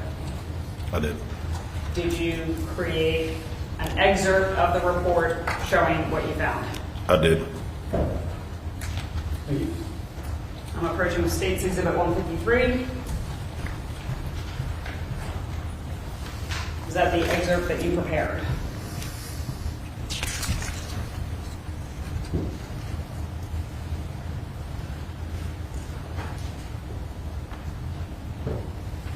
It is. Your Honor, at this time I would ask that State's Exhibit 153 be admitted and published. Any objection?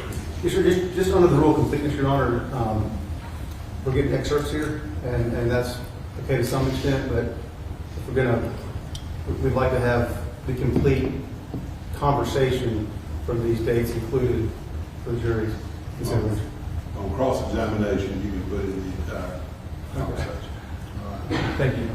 All right, State's Exhibit 153 admitted into evidence over defendant's objection. And can be published, Your Honor? Yes. Thank you. Can you read this text conversation, please, including who it's to and from? This is from the same HMMM, the owner of the device. Just talked to Greg, you busy? Then next, he goes, okay, well, she goes, okay, well, Greg does know I'm knocked up, and he said he would tell Erica to her face and would have a long time ago if he got the chance, but he had said he hasn't yet. He also said it's not him texting, and then just tried to make a cover for himself when he talked to Savannah. From the 1844 number, which is listed as Chris Dontell, double homicide, call you in a couple minutes. And then back the response from the owner, it's been more than a couple minutes, men, and I'm panicking. You're not going to be able to lie. He doesn't care, and he has enough proof. And what is the date and time on that text conversation? It would be September 28th, 2020, from 8:52:06 p.m. to 9:27:19 p.m. on the same date. Did you also search the defendant's phone for text messages that indicated a potential plan to harm Greg? Right? I did. Did you create an excerpt of the report of the relevant evidence that you have? I created an excerpt, yes.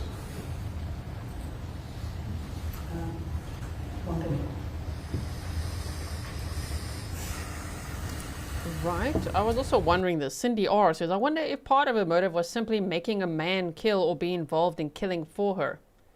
That's plausible too. I think so. It could be as well. I'm approaching Your Honor State's Exhibit. Don't look at it. State's Exhibit 151.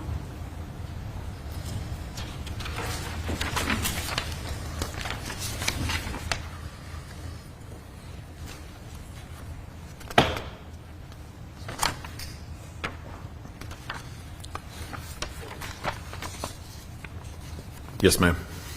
Is that the excerpt that you created? Your Honor, this time I would ask that Exhibit 151 be admitted and published. I'm sorry, did you respond to this excerpt? Keep your voice down. Any objection? Yes, sir, Your Honor. This is impermissible character evidence. Objection under Rule 404. Can you hand it up to the judge? Just show me the process.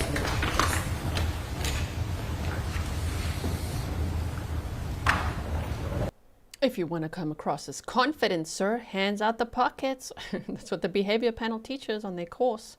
Don't have your hands in your pockets. You look like you're waiting for your grandma to pull the car out of the garage. Defense attorney saying that, okay, could we just, objection based on what he said he was going to object to earlier. Okay, we've got a bit of a sidebar here. Excerpt. Okay.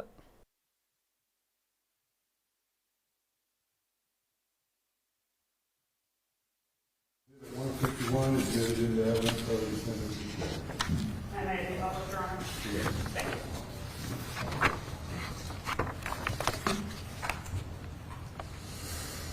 you. This is a text excerpt from, including conversation from the owner of the device, and the number listed is Chris Dontell. From the owner, it goes, "The want and the doing is two different things. Hopefully it's slow for you again. Why don't you text me later when you want to eat? Greg pub not getting kids today. He pissed at me." And this was sent on 9/28/2020 at 9:13 a.m.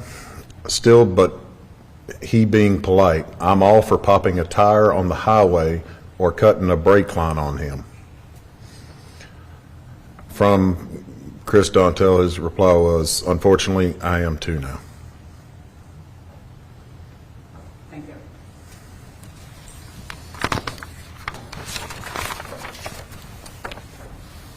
There's a conspiracy to commit murder already there.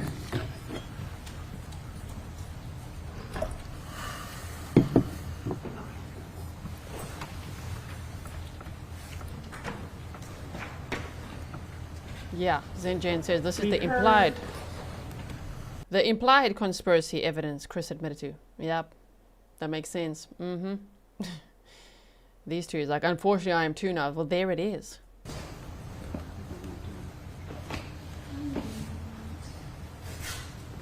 Court's indulgence for a moment.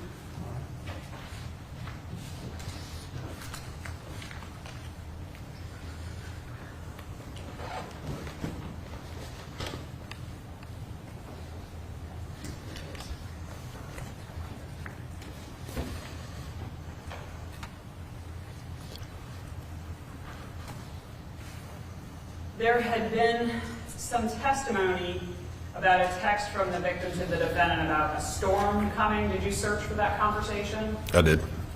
Were you able to find a relevant text conversation? I did. Did you create an excerpt of the extraction from the defendant's phone showing that conversation? I did.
Fiona says, I think she just didn't want to have to deal with Greg in her life. I think maybe she wanted him and Erica out the way. That way she and Chris could ride off into the sunset. Could be that as well. At some point, maybe Erica would have been a target too, right?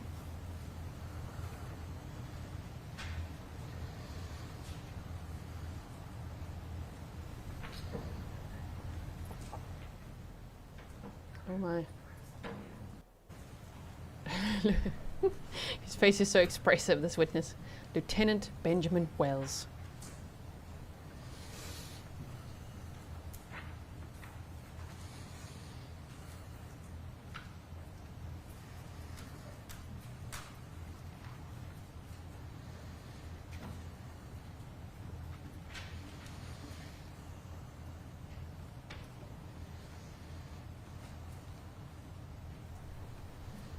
Hey Megan, look what I have. A whole box of Ricola. I have my own box of candies. But she's feeling jealous now. All right, time, this is not being admitted this time, is that right? Or are you trying to admit it now? I am going to try and admit it through Lieutenant Wells. They're just gonna, this is, at this point, your identification, you're not submitting it in this amendment. I'm showing it to you in this moment so that you Yeah. can see it. I'm and going to then have some I'm objections, is all I'm saying. I'm going to have some objections to this document going into evidence under the same rule we just discussed. It's going to be under 404, Your Honor. Your Honor, I'll show you States Exhibit 157. Again, this is an excerpt of the report that they have had for years.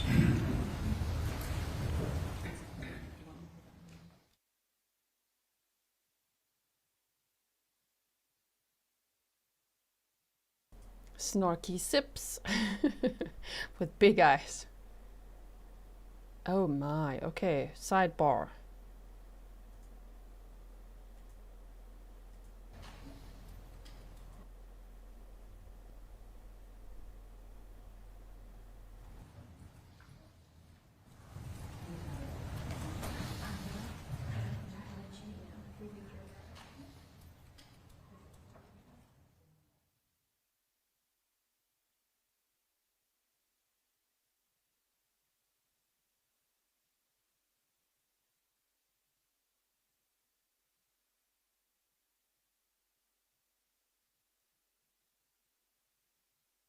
You guys are all saying, what? No root beer barrels? I've actually never Googled that, but I just asked Uncle Google. Root beer, root beer barrels in Switzerland, and they do have them. Interesting.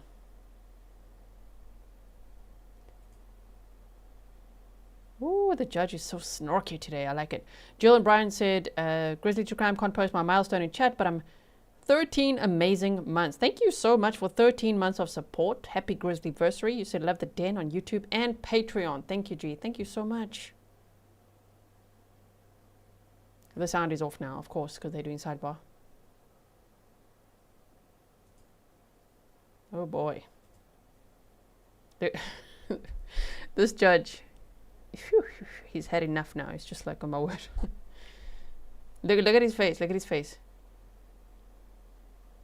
Damn, if he could look through the defense attorney, he would.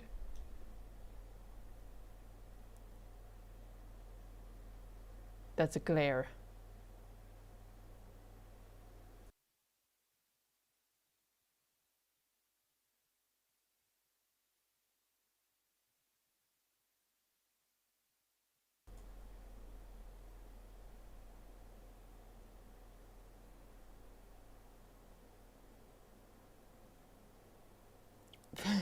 Feeling defeated, are we, Meagan Jackson?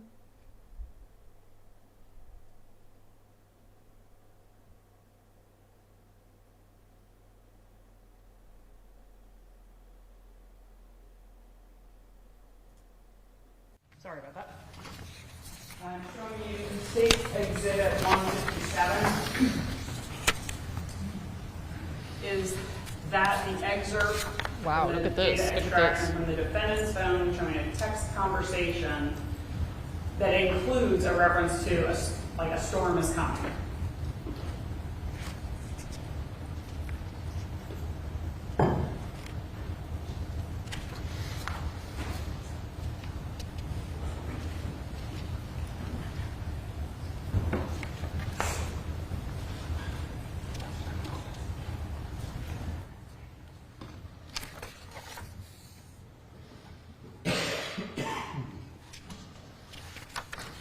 Trying to find what page it's on. Can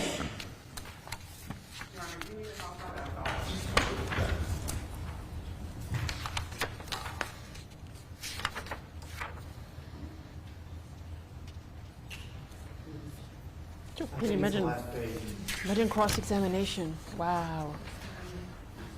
Kay Watermelon says, yes, do crawl into a hole.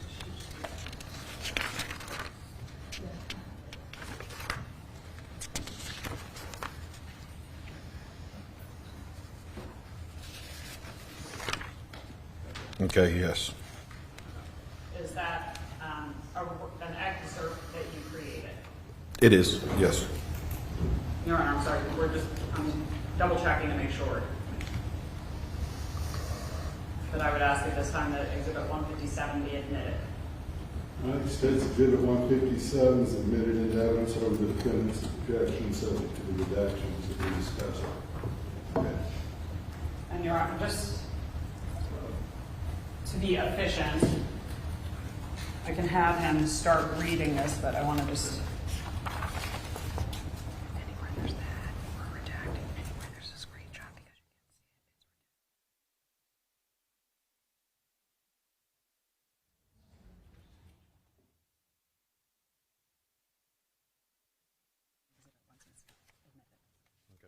can't see it. Okay.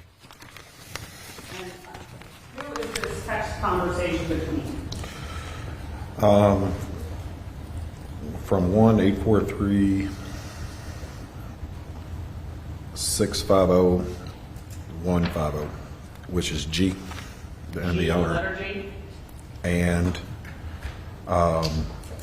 the owner of the device, which is the XS Max. Okay, you're going to have to speak up. All right. There you go. Can you start at the top of the conversation while we're waiting to complete the redactions and just say who is sending the message and who is responding? From G, is it okay to come and get the kids? Reply, they are not home from school yet. G, okay, then I'll go home, take a shower. Thanks, just text me when they're ready, please. Hope your day is going well. The owner, kids home, just text when leaving. Okay, and just for clarification purposes, the owner of the phone is Meagan Meagan Jackson. Jackson, yes.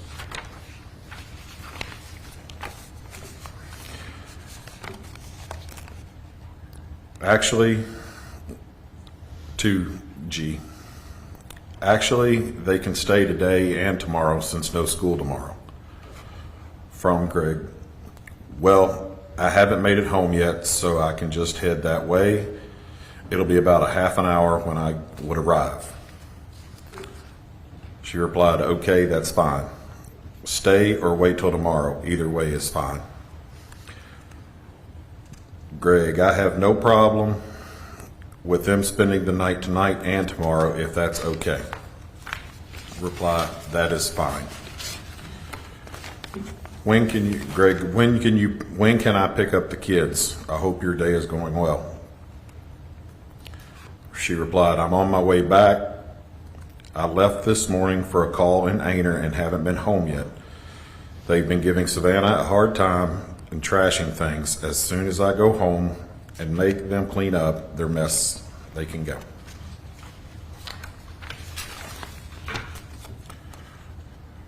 Greg replied, he just texted me, hey, just text me, please. She replied back, okay, you do have a better or more cooperative dick when you're high. From Greg, WTF. From Ms. Jackson to Greg, that was not supposed to go to you, nor was it supposed to come out like that, so I'm glad you got it. It was supposed to say more of a dick and not a cooperative. Or was it meant to be sent to Chris? From Ms. Jackson, if you can pick up kids by 5, I have a body in NC waiting for me to pick up. I need to leave by 6. Hello? Is that okay for that time? Again, I have to let Chuck know. Those were all from the defendant? They were. The replies were, sure, I'll be there at 5, so no one even had lunch. Ms. Jackson replied back, no, they refused to do anything today, and I don't really care. Had you not got them today, they would have had dinner and straight to bed. Dakota took part 2. She pissed in cups and had the dogs drink it. He replied, well, where else is she supposed to piss when Savannah doesn't let her out? And it's quite apparent that you don't care. From Ms. Jackson again, excuse you. As soon as I walked in at 4:47 p.m., she asked, and I said, you're leaving in 10 minutes. Wait till you leave. This was when Savannah had her out with the other 2 cleaning the upstairs, so she wasn't even in her fucking room. She made her go back in the room after she went into Savannah's room and took her shit and messed stuff up. So go ahead and run your fucking mouth again. Greg replied back, okay.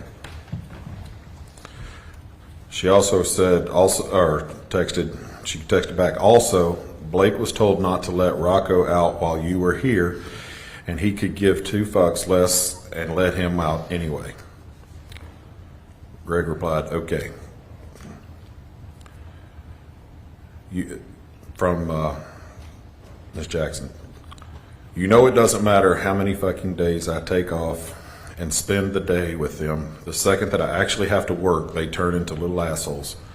I don't know if that's because I let them go back and forth between my house and your house and things aren't the same, or if they are all just need to go to fucking boot camp. Just got to this again. This is Miss Jackson. Just got to reception. Just got to reception again. Me and Savannah broke down in Asheville. Chuck's sending us another driver. Van won't be fixed until tomorrow.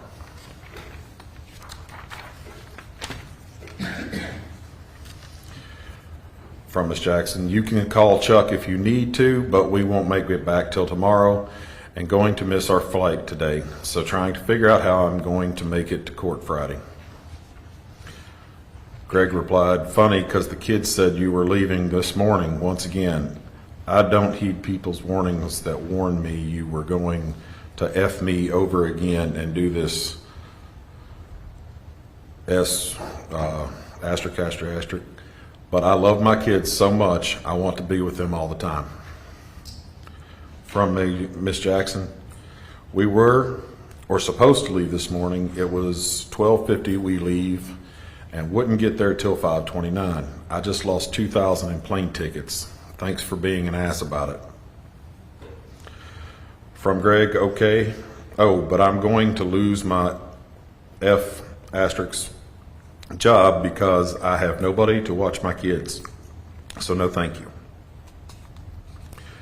Miss Jackson replied back, call Chuck. It was not planned. I'm losing $2K, like I said, and I still have to get to Ohio.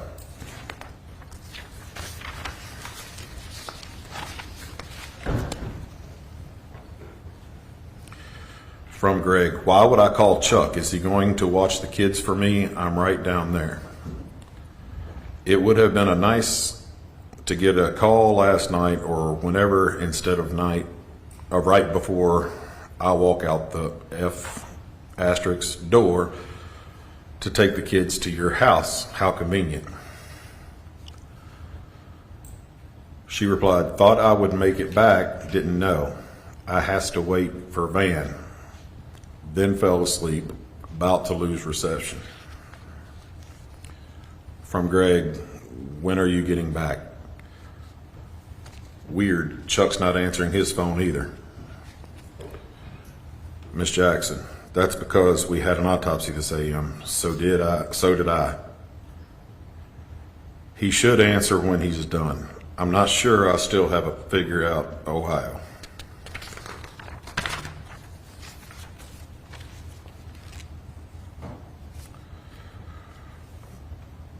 From Greg, when are you going to be home today? ETA. I need you to take the kids soon as you get home because I've got to look for a new job. Hello?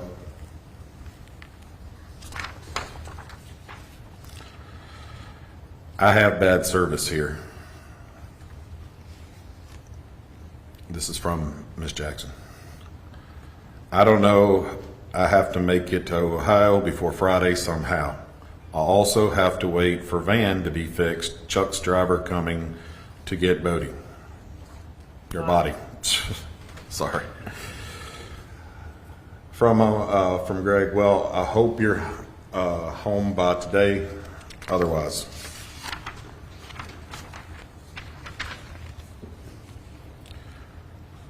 According to Chuck, not till tomorrow now.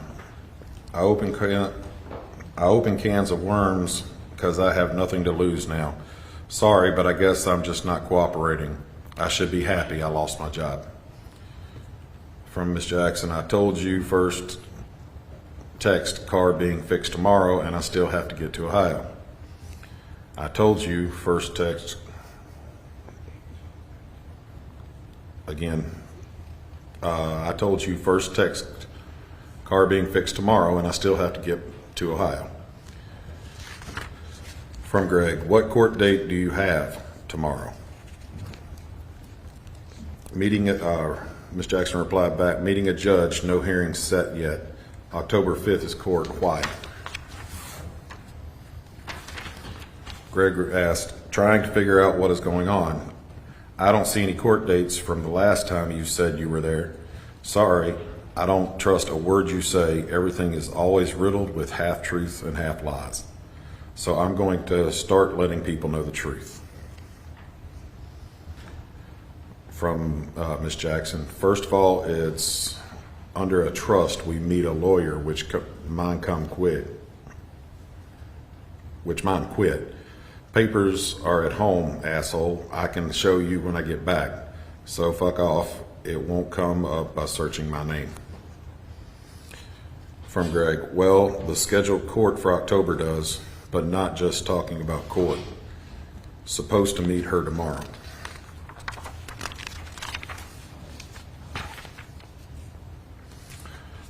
From Greg, sorry, wrong person. From Ms. Jackson, I'm not, and I didn't make it to Ohio. We are coming back, but won't be back till later. From Greg, Kay, be safe. Are you going to be home tonight so I can drop them off in the morning? From Ms. Jackson, I am taking my time coming back home. Won't be back till tomorrow evening. Stopping by a FH and sailing in Charlotte tonight.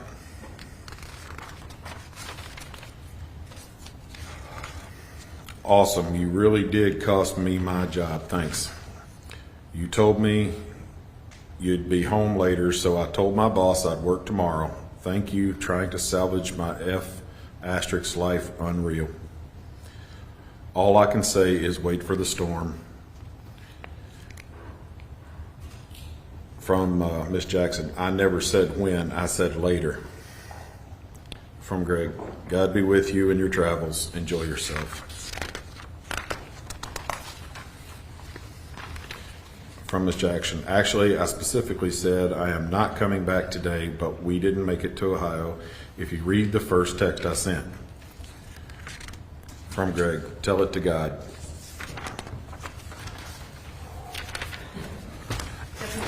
Huh? Get some more. Thank you. Thank you.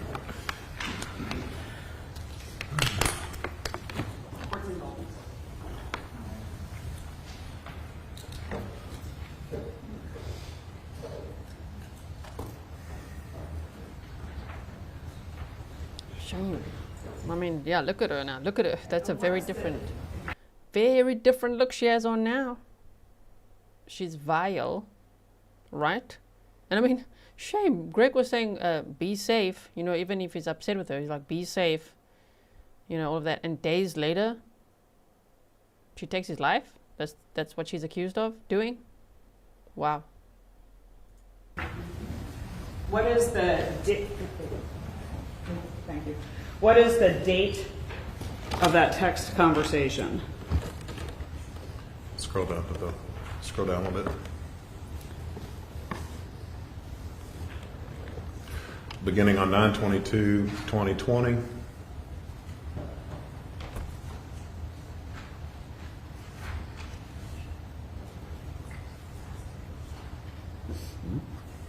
Until 9/25/2020 at 6:43 p.m. Okay, and now if we can go to admitted exhibit 98.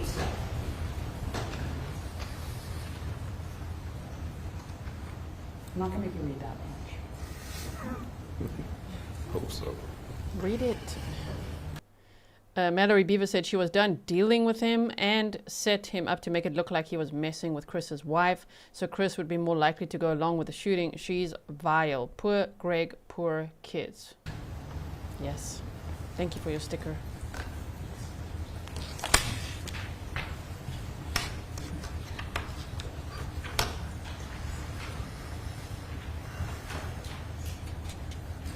On line 6, that entry that has some flight information. Can you read it?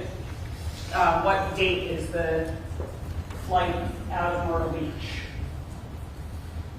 September 24th, 7:01 a.m. So during the time period of the conversation you just read? Yes, ma'am.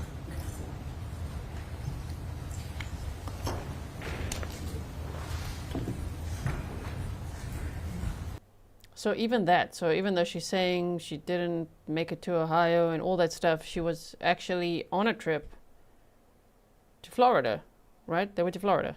Remind me. I think that's what they said. To Florida with lover boy, Chris Dontell, and then also her daughter, Savannah, and Savannah's friend. So she was lying a lot there to Greg. Your Honor, I have no further questions. If you just answer Mr. Burton's questions. All right.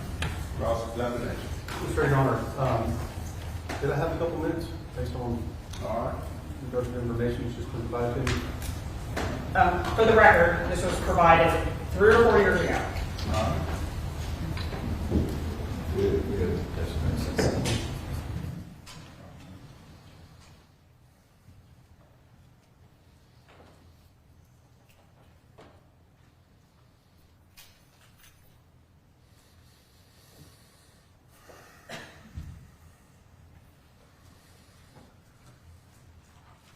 Yeah, Sherry says if Greg wanted the wife to know, he would tell her face to face.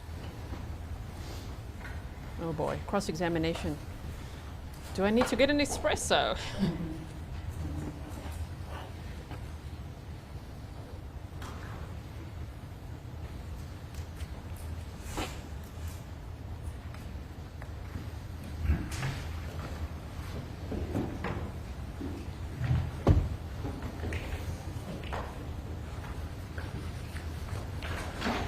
Your Honor, could we let our potential witnesses go further today? Yeah.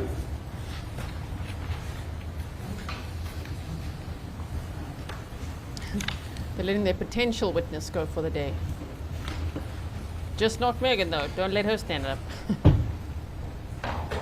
Because they thought the state would rest before lunchtime, remember? And they would have. I think the defense just So were you asked to pumped the brakes. look at Chris Dontell's phone? I was asked to look at several devices, but I can't remember if I did. I don't believe I did Mr. Dontell's phone.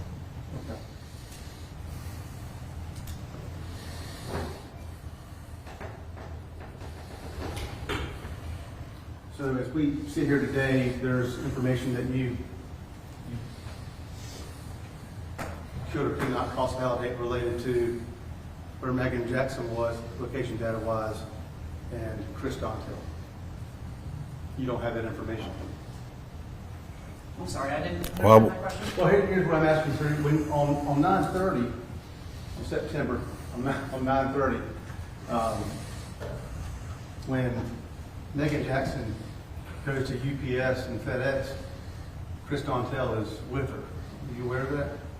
I testified to the data on the device. That's on the device that's analyzed. Okay. So you're not aware that the two of them were going there to try to put a stop to anything coming from that? I'm the digital. I do digital evidence, sir. I'm not the investigator in the case, so. All right. On He's those doing that dates thing. you were showing us and times you were showing us, He's asking those questions again. Do you have other questions? Look at that's a good pause. Actually, look at her face there. Like, oh no. Yes. How do I say your handle name? Says the defense attorneys must be regretting taking this case. I don't know. They're working hard. everything I got from y'all had two different kind of time periods. Sometimes it would be accurate, sometimes it would say UTC. On the ones that were shown here today, were those the time shown on the document, or were those not yet converted from UTC? Which ones? What did Y'all you showed. show me? Which ones were Yeah, I'll UTC? give you an example.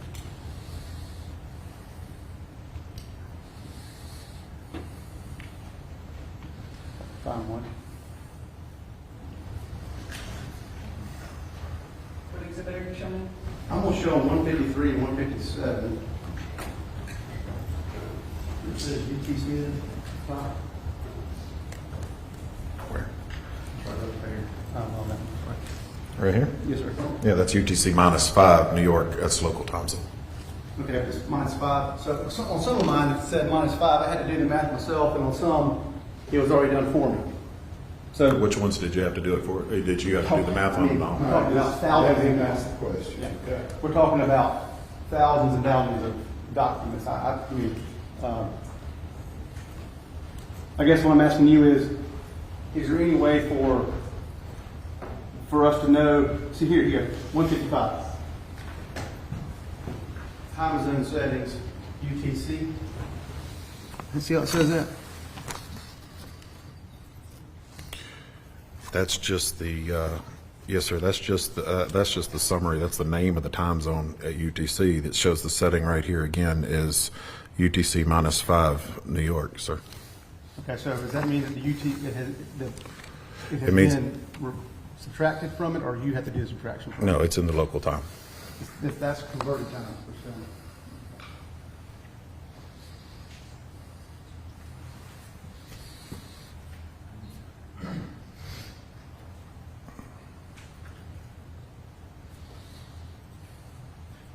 One of the things I couldn't get a grasp on, isn't the time flow this way? Erica Dontell gets a message on the morning of 9/27. That's the first time she receives information about the affair between Chris Dontell and Meagan Jackson. Is that your understanding? I mean, I don't know what the first time what she knew. I know what the data that was on the device that I testified to, because I don't know what she would know. The time of it's important is that morning, wasn't it? Sure. Exactly what morning? I would have to see. On the morning of September 27th. The morning of September 27th, Erica Dontell received the first indication that there was an affair going on between Meagan Jackson and Chris Dontell. Is this the email you're talking about, or are you talking? Yes, sir. I don't know, sir. You on that? There goes Savannah. All right. Because right after that, what's sent to Meagan Jackson is a message from Chris Dontell. Objection, Your Honor. Counsel's testifying. All right, let's not testify. Okay, well, Your Honor, I'm having to explain to him the fact that he can, I'm asking the fact that he can deny it or he can respond to it because he likes. I don't think it's an improper question. I didn't even get the question out. Your Honor, if I may respond.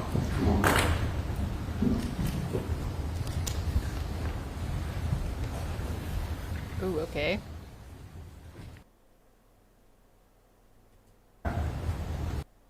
As we sit here today, do you have an understanding of the sequence of events in terms of the information Erica Dontell received related to the affair between Meagan Jackson and Chris Dontell? A basic understanding of the sequence of events, yes. Okay. All right. you would agree with me, wouldn't you, that the first information Erica Dontell received about the affair was on the morning of 9/27? I cannot testify to what was the first information that she received, sir. I mean, I do digital forensics. I can testify to data that is on the device. I mean, I don't know what she knows or what she was sent, or I don't know any of that. I'm not the investigator on the case. You are the Cellebrite. You've been put forward as the second digital forensic expert and Cellebrite analyst. Is that correct? That is correct. Okay. Now, just And if you can ask a question back, and you are the defense attorney, correct? You're an attorney, right? You understand what my testimony was about and for and what I do?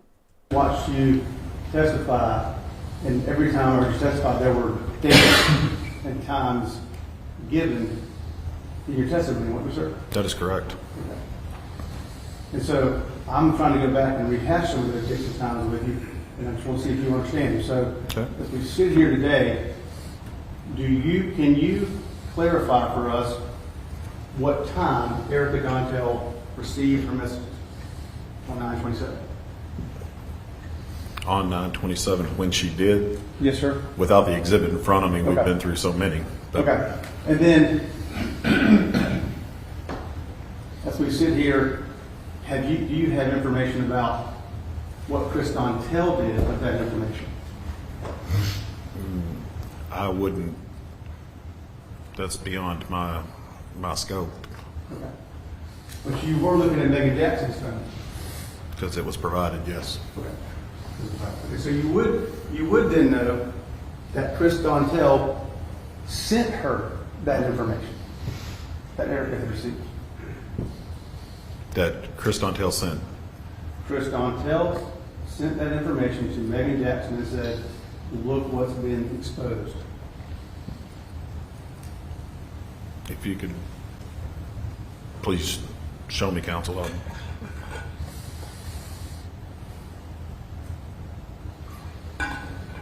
His eyebrows are doing the talking.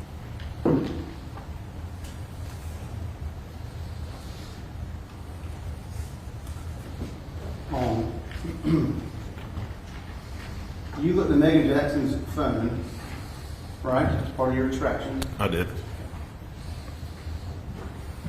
At 9/27, on 9/27, September 27, at 10:30 p.m.,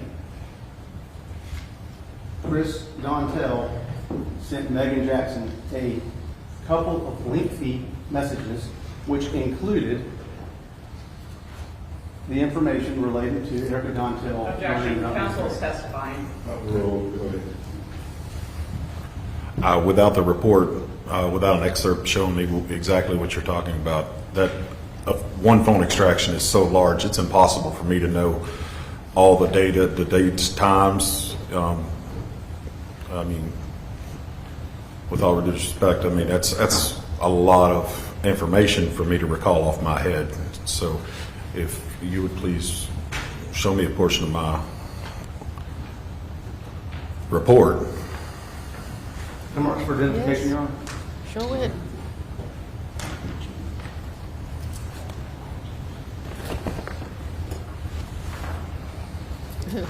His face is not a perfect face. A little more sidebar. I'm going to hand you what has been marked. This is exhibit for identification only. Could you look at that and identify in the green bubbles if there appears to be information being sent to Meagan Jackson? I mean, this is a visual representation of what it would look like from the data in the device. And it's a timestamp, like a little time signature on it. Mm-hmm. Okay. You share that time with us? Which one, sir? All three? Yeah, just the No, first. he can't. Oh, Oh, yeah, yeah, evidence yeah. if he's going to testify prompt. Oh, yeah, And yeah. give it to him. It's just to refresh his it. memory. It's just- He Let me see it can't again. Okay. what's on. Yeah, yeah. Take a chance to look through it.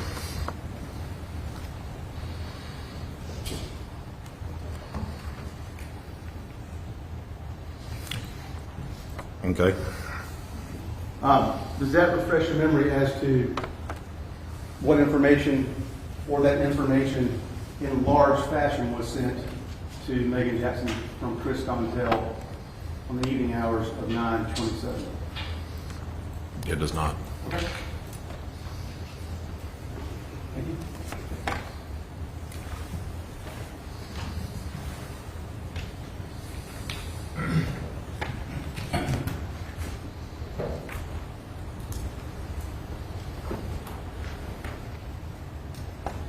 In reviewing Meagan Jackson's phone, you would have seen other messages.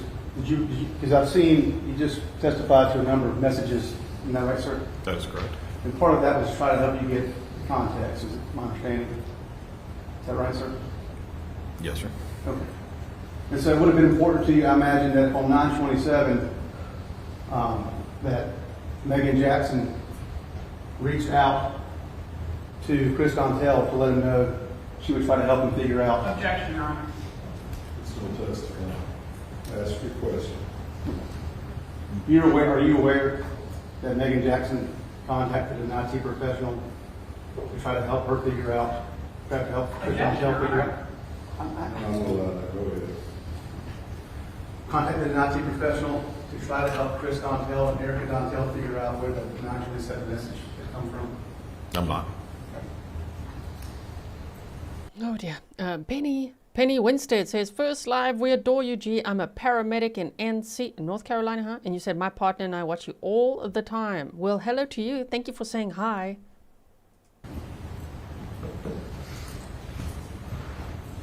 Are you aware that Meagan Jackson tried to help Chris Dontell and Erica Dontell figure out what platform had been used to send the message that was sent on 9/27?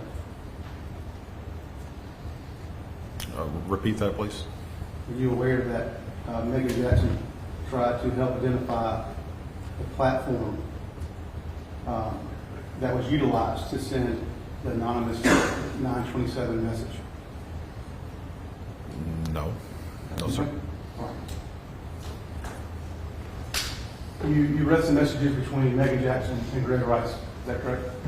I did.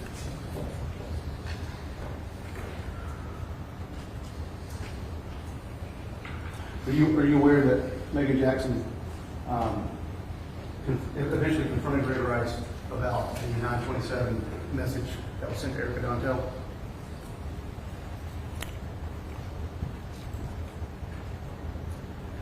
I don't recall right now. Okay. All right.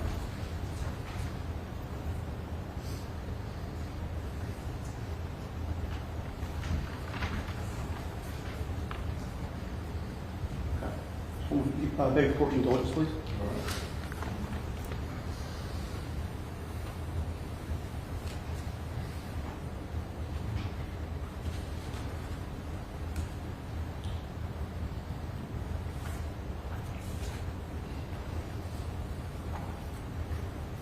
You're aware that on 9/28, Meagan Jackson told Chris Dontell that she was not comfortable. Objection, Your Honor.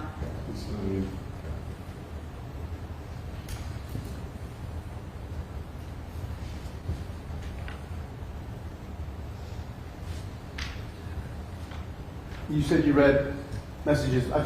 You read messages between on Meagan Jackson's phone. Is that correct? That's correct.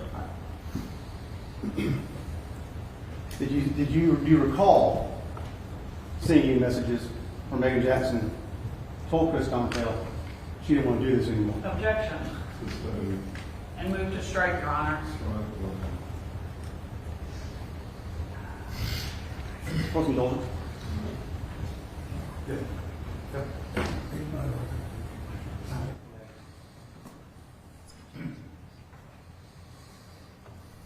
What you smirking at, Megan? Nothing to smirk at. Janet Murphy says, coffees for Marge. Thank you so much.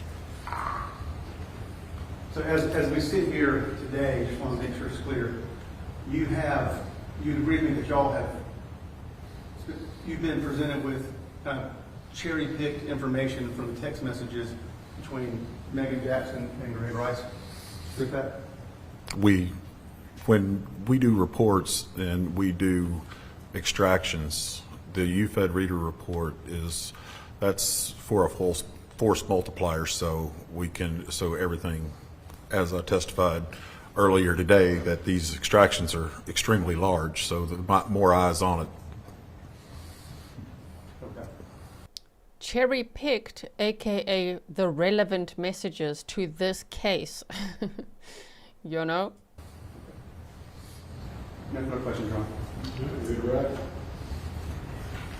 Nothing from the state, Your Honor. All right, give me a second. Ooh, is the steak gonna rest now? Did you see I was eating my candy like Meagan for a second? Look, I'm so well behaved. It's in my cheek. You didn't even know. But she's like...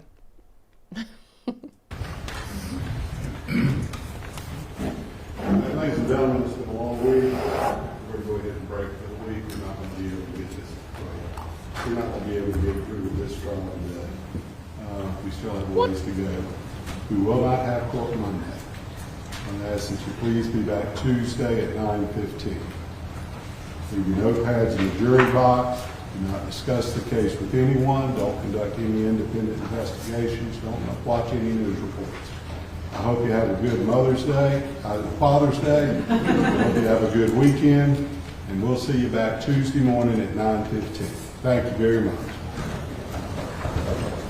I thought the state was going to rest. Maybe they were going to do redirect or what? And the what? No, but they said they have no more questions, and that witness was done. Do they have more witnesses? Are they calling Betty to the stand? Oh, Meagan's face. The dad knows. Senior over here, he knows she's going down. Let's see what you guys voted. So far, what do you think the verdict will be? 94% of you say guilty on all counts. 1% says not guilty on all counts. You naughty trolls. All right, anything from the state before we vote? Nothing from the state, Your Honor, and I am going to reprint. I'll figure out which exhibit it was that's with the redactions. Anything from the defense? No, sir, Your Honor. All right, we'll be in recess till 9:15. Well, I'll take a bench at 9:30 Tuesday morning. Okay. Thank you, Your Honor. Have a good weekend. Thank you. Wow. Okay. By the way, if you voted not guilty on all counts, you're not a troll. I was just being sarcastic. Okay, so 93% said guilty on all counts is what you think so far. I don't know if the state will have another witness. I don't know what the defense's case will be. 1% that said that you think it'll be not guilty on all counts. 5% said guilty on some counts or guilty on lesser charges, if that's an option. And 1% said hung jury, meaning that you think the jury won't actually come to a unanimous verdict. Off you go to jail. Yeah, just covering her mouth a lot.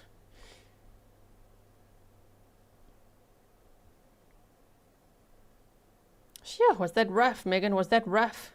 She's like, sure, my word, that was, my goodness, what a day. Ta-ta now. See you on Tuesday. I almost said something naughty. Okay, so wow, that was an interesting day, nonetheless, right? Charlie said we need a Betty emoji. You know, we probably do. I don't know if there's something like that available. I'm gonna try and make it, but thank you so much all for watching day 4 with me. Wow, so they're not having, I did email the court clerk to ask why, because, you know, we're curious, okay? We want to know why didn't they have court on Monday? But I don't have an answer yet. So they're not having court on Monday. They will be back on Tuesday, so we will continue with day 5 on Tuesday. If you missed any of the other days, this would be a great weekend then, even though I'll probably be, you know, seeing you for other cases and all sorts of things. But this would then be a great time to catch up on these 4 days, and everything's time-stamped for you. You can find it in the pinned comment, which means the comment on top. I always pin the timestamps that I make for you on top in the description box, or you can just hover over the video and then you can revisit some testimony. Right, Grizzly Cat says thank you. Thank you so much, Grizzly Cat. If you didn't see the video I made for you yesterday, go check it out. It's very snarky, but Stefan Stearns and his emails with his parents. Okay, so it's in the video section. And other than that, I will see you this weekend. And thank you so much for being here to watch another trial day with me. Looking forward to seeing justice for Gregory Rice. All right, everyone, have a nice evening or whatever time it is for you, and I'll see you again very soon.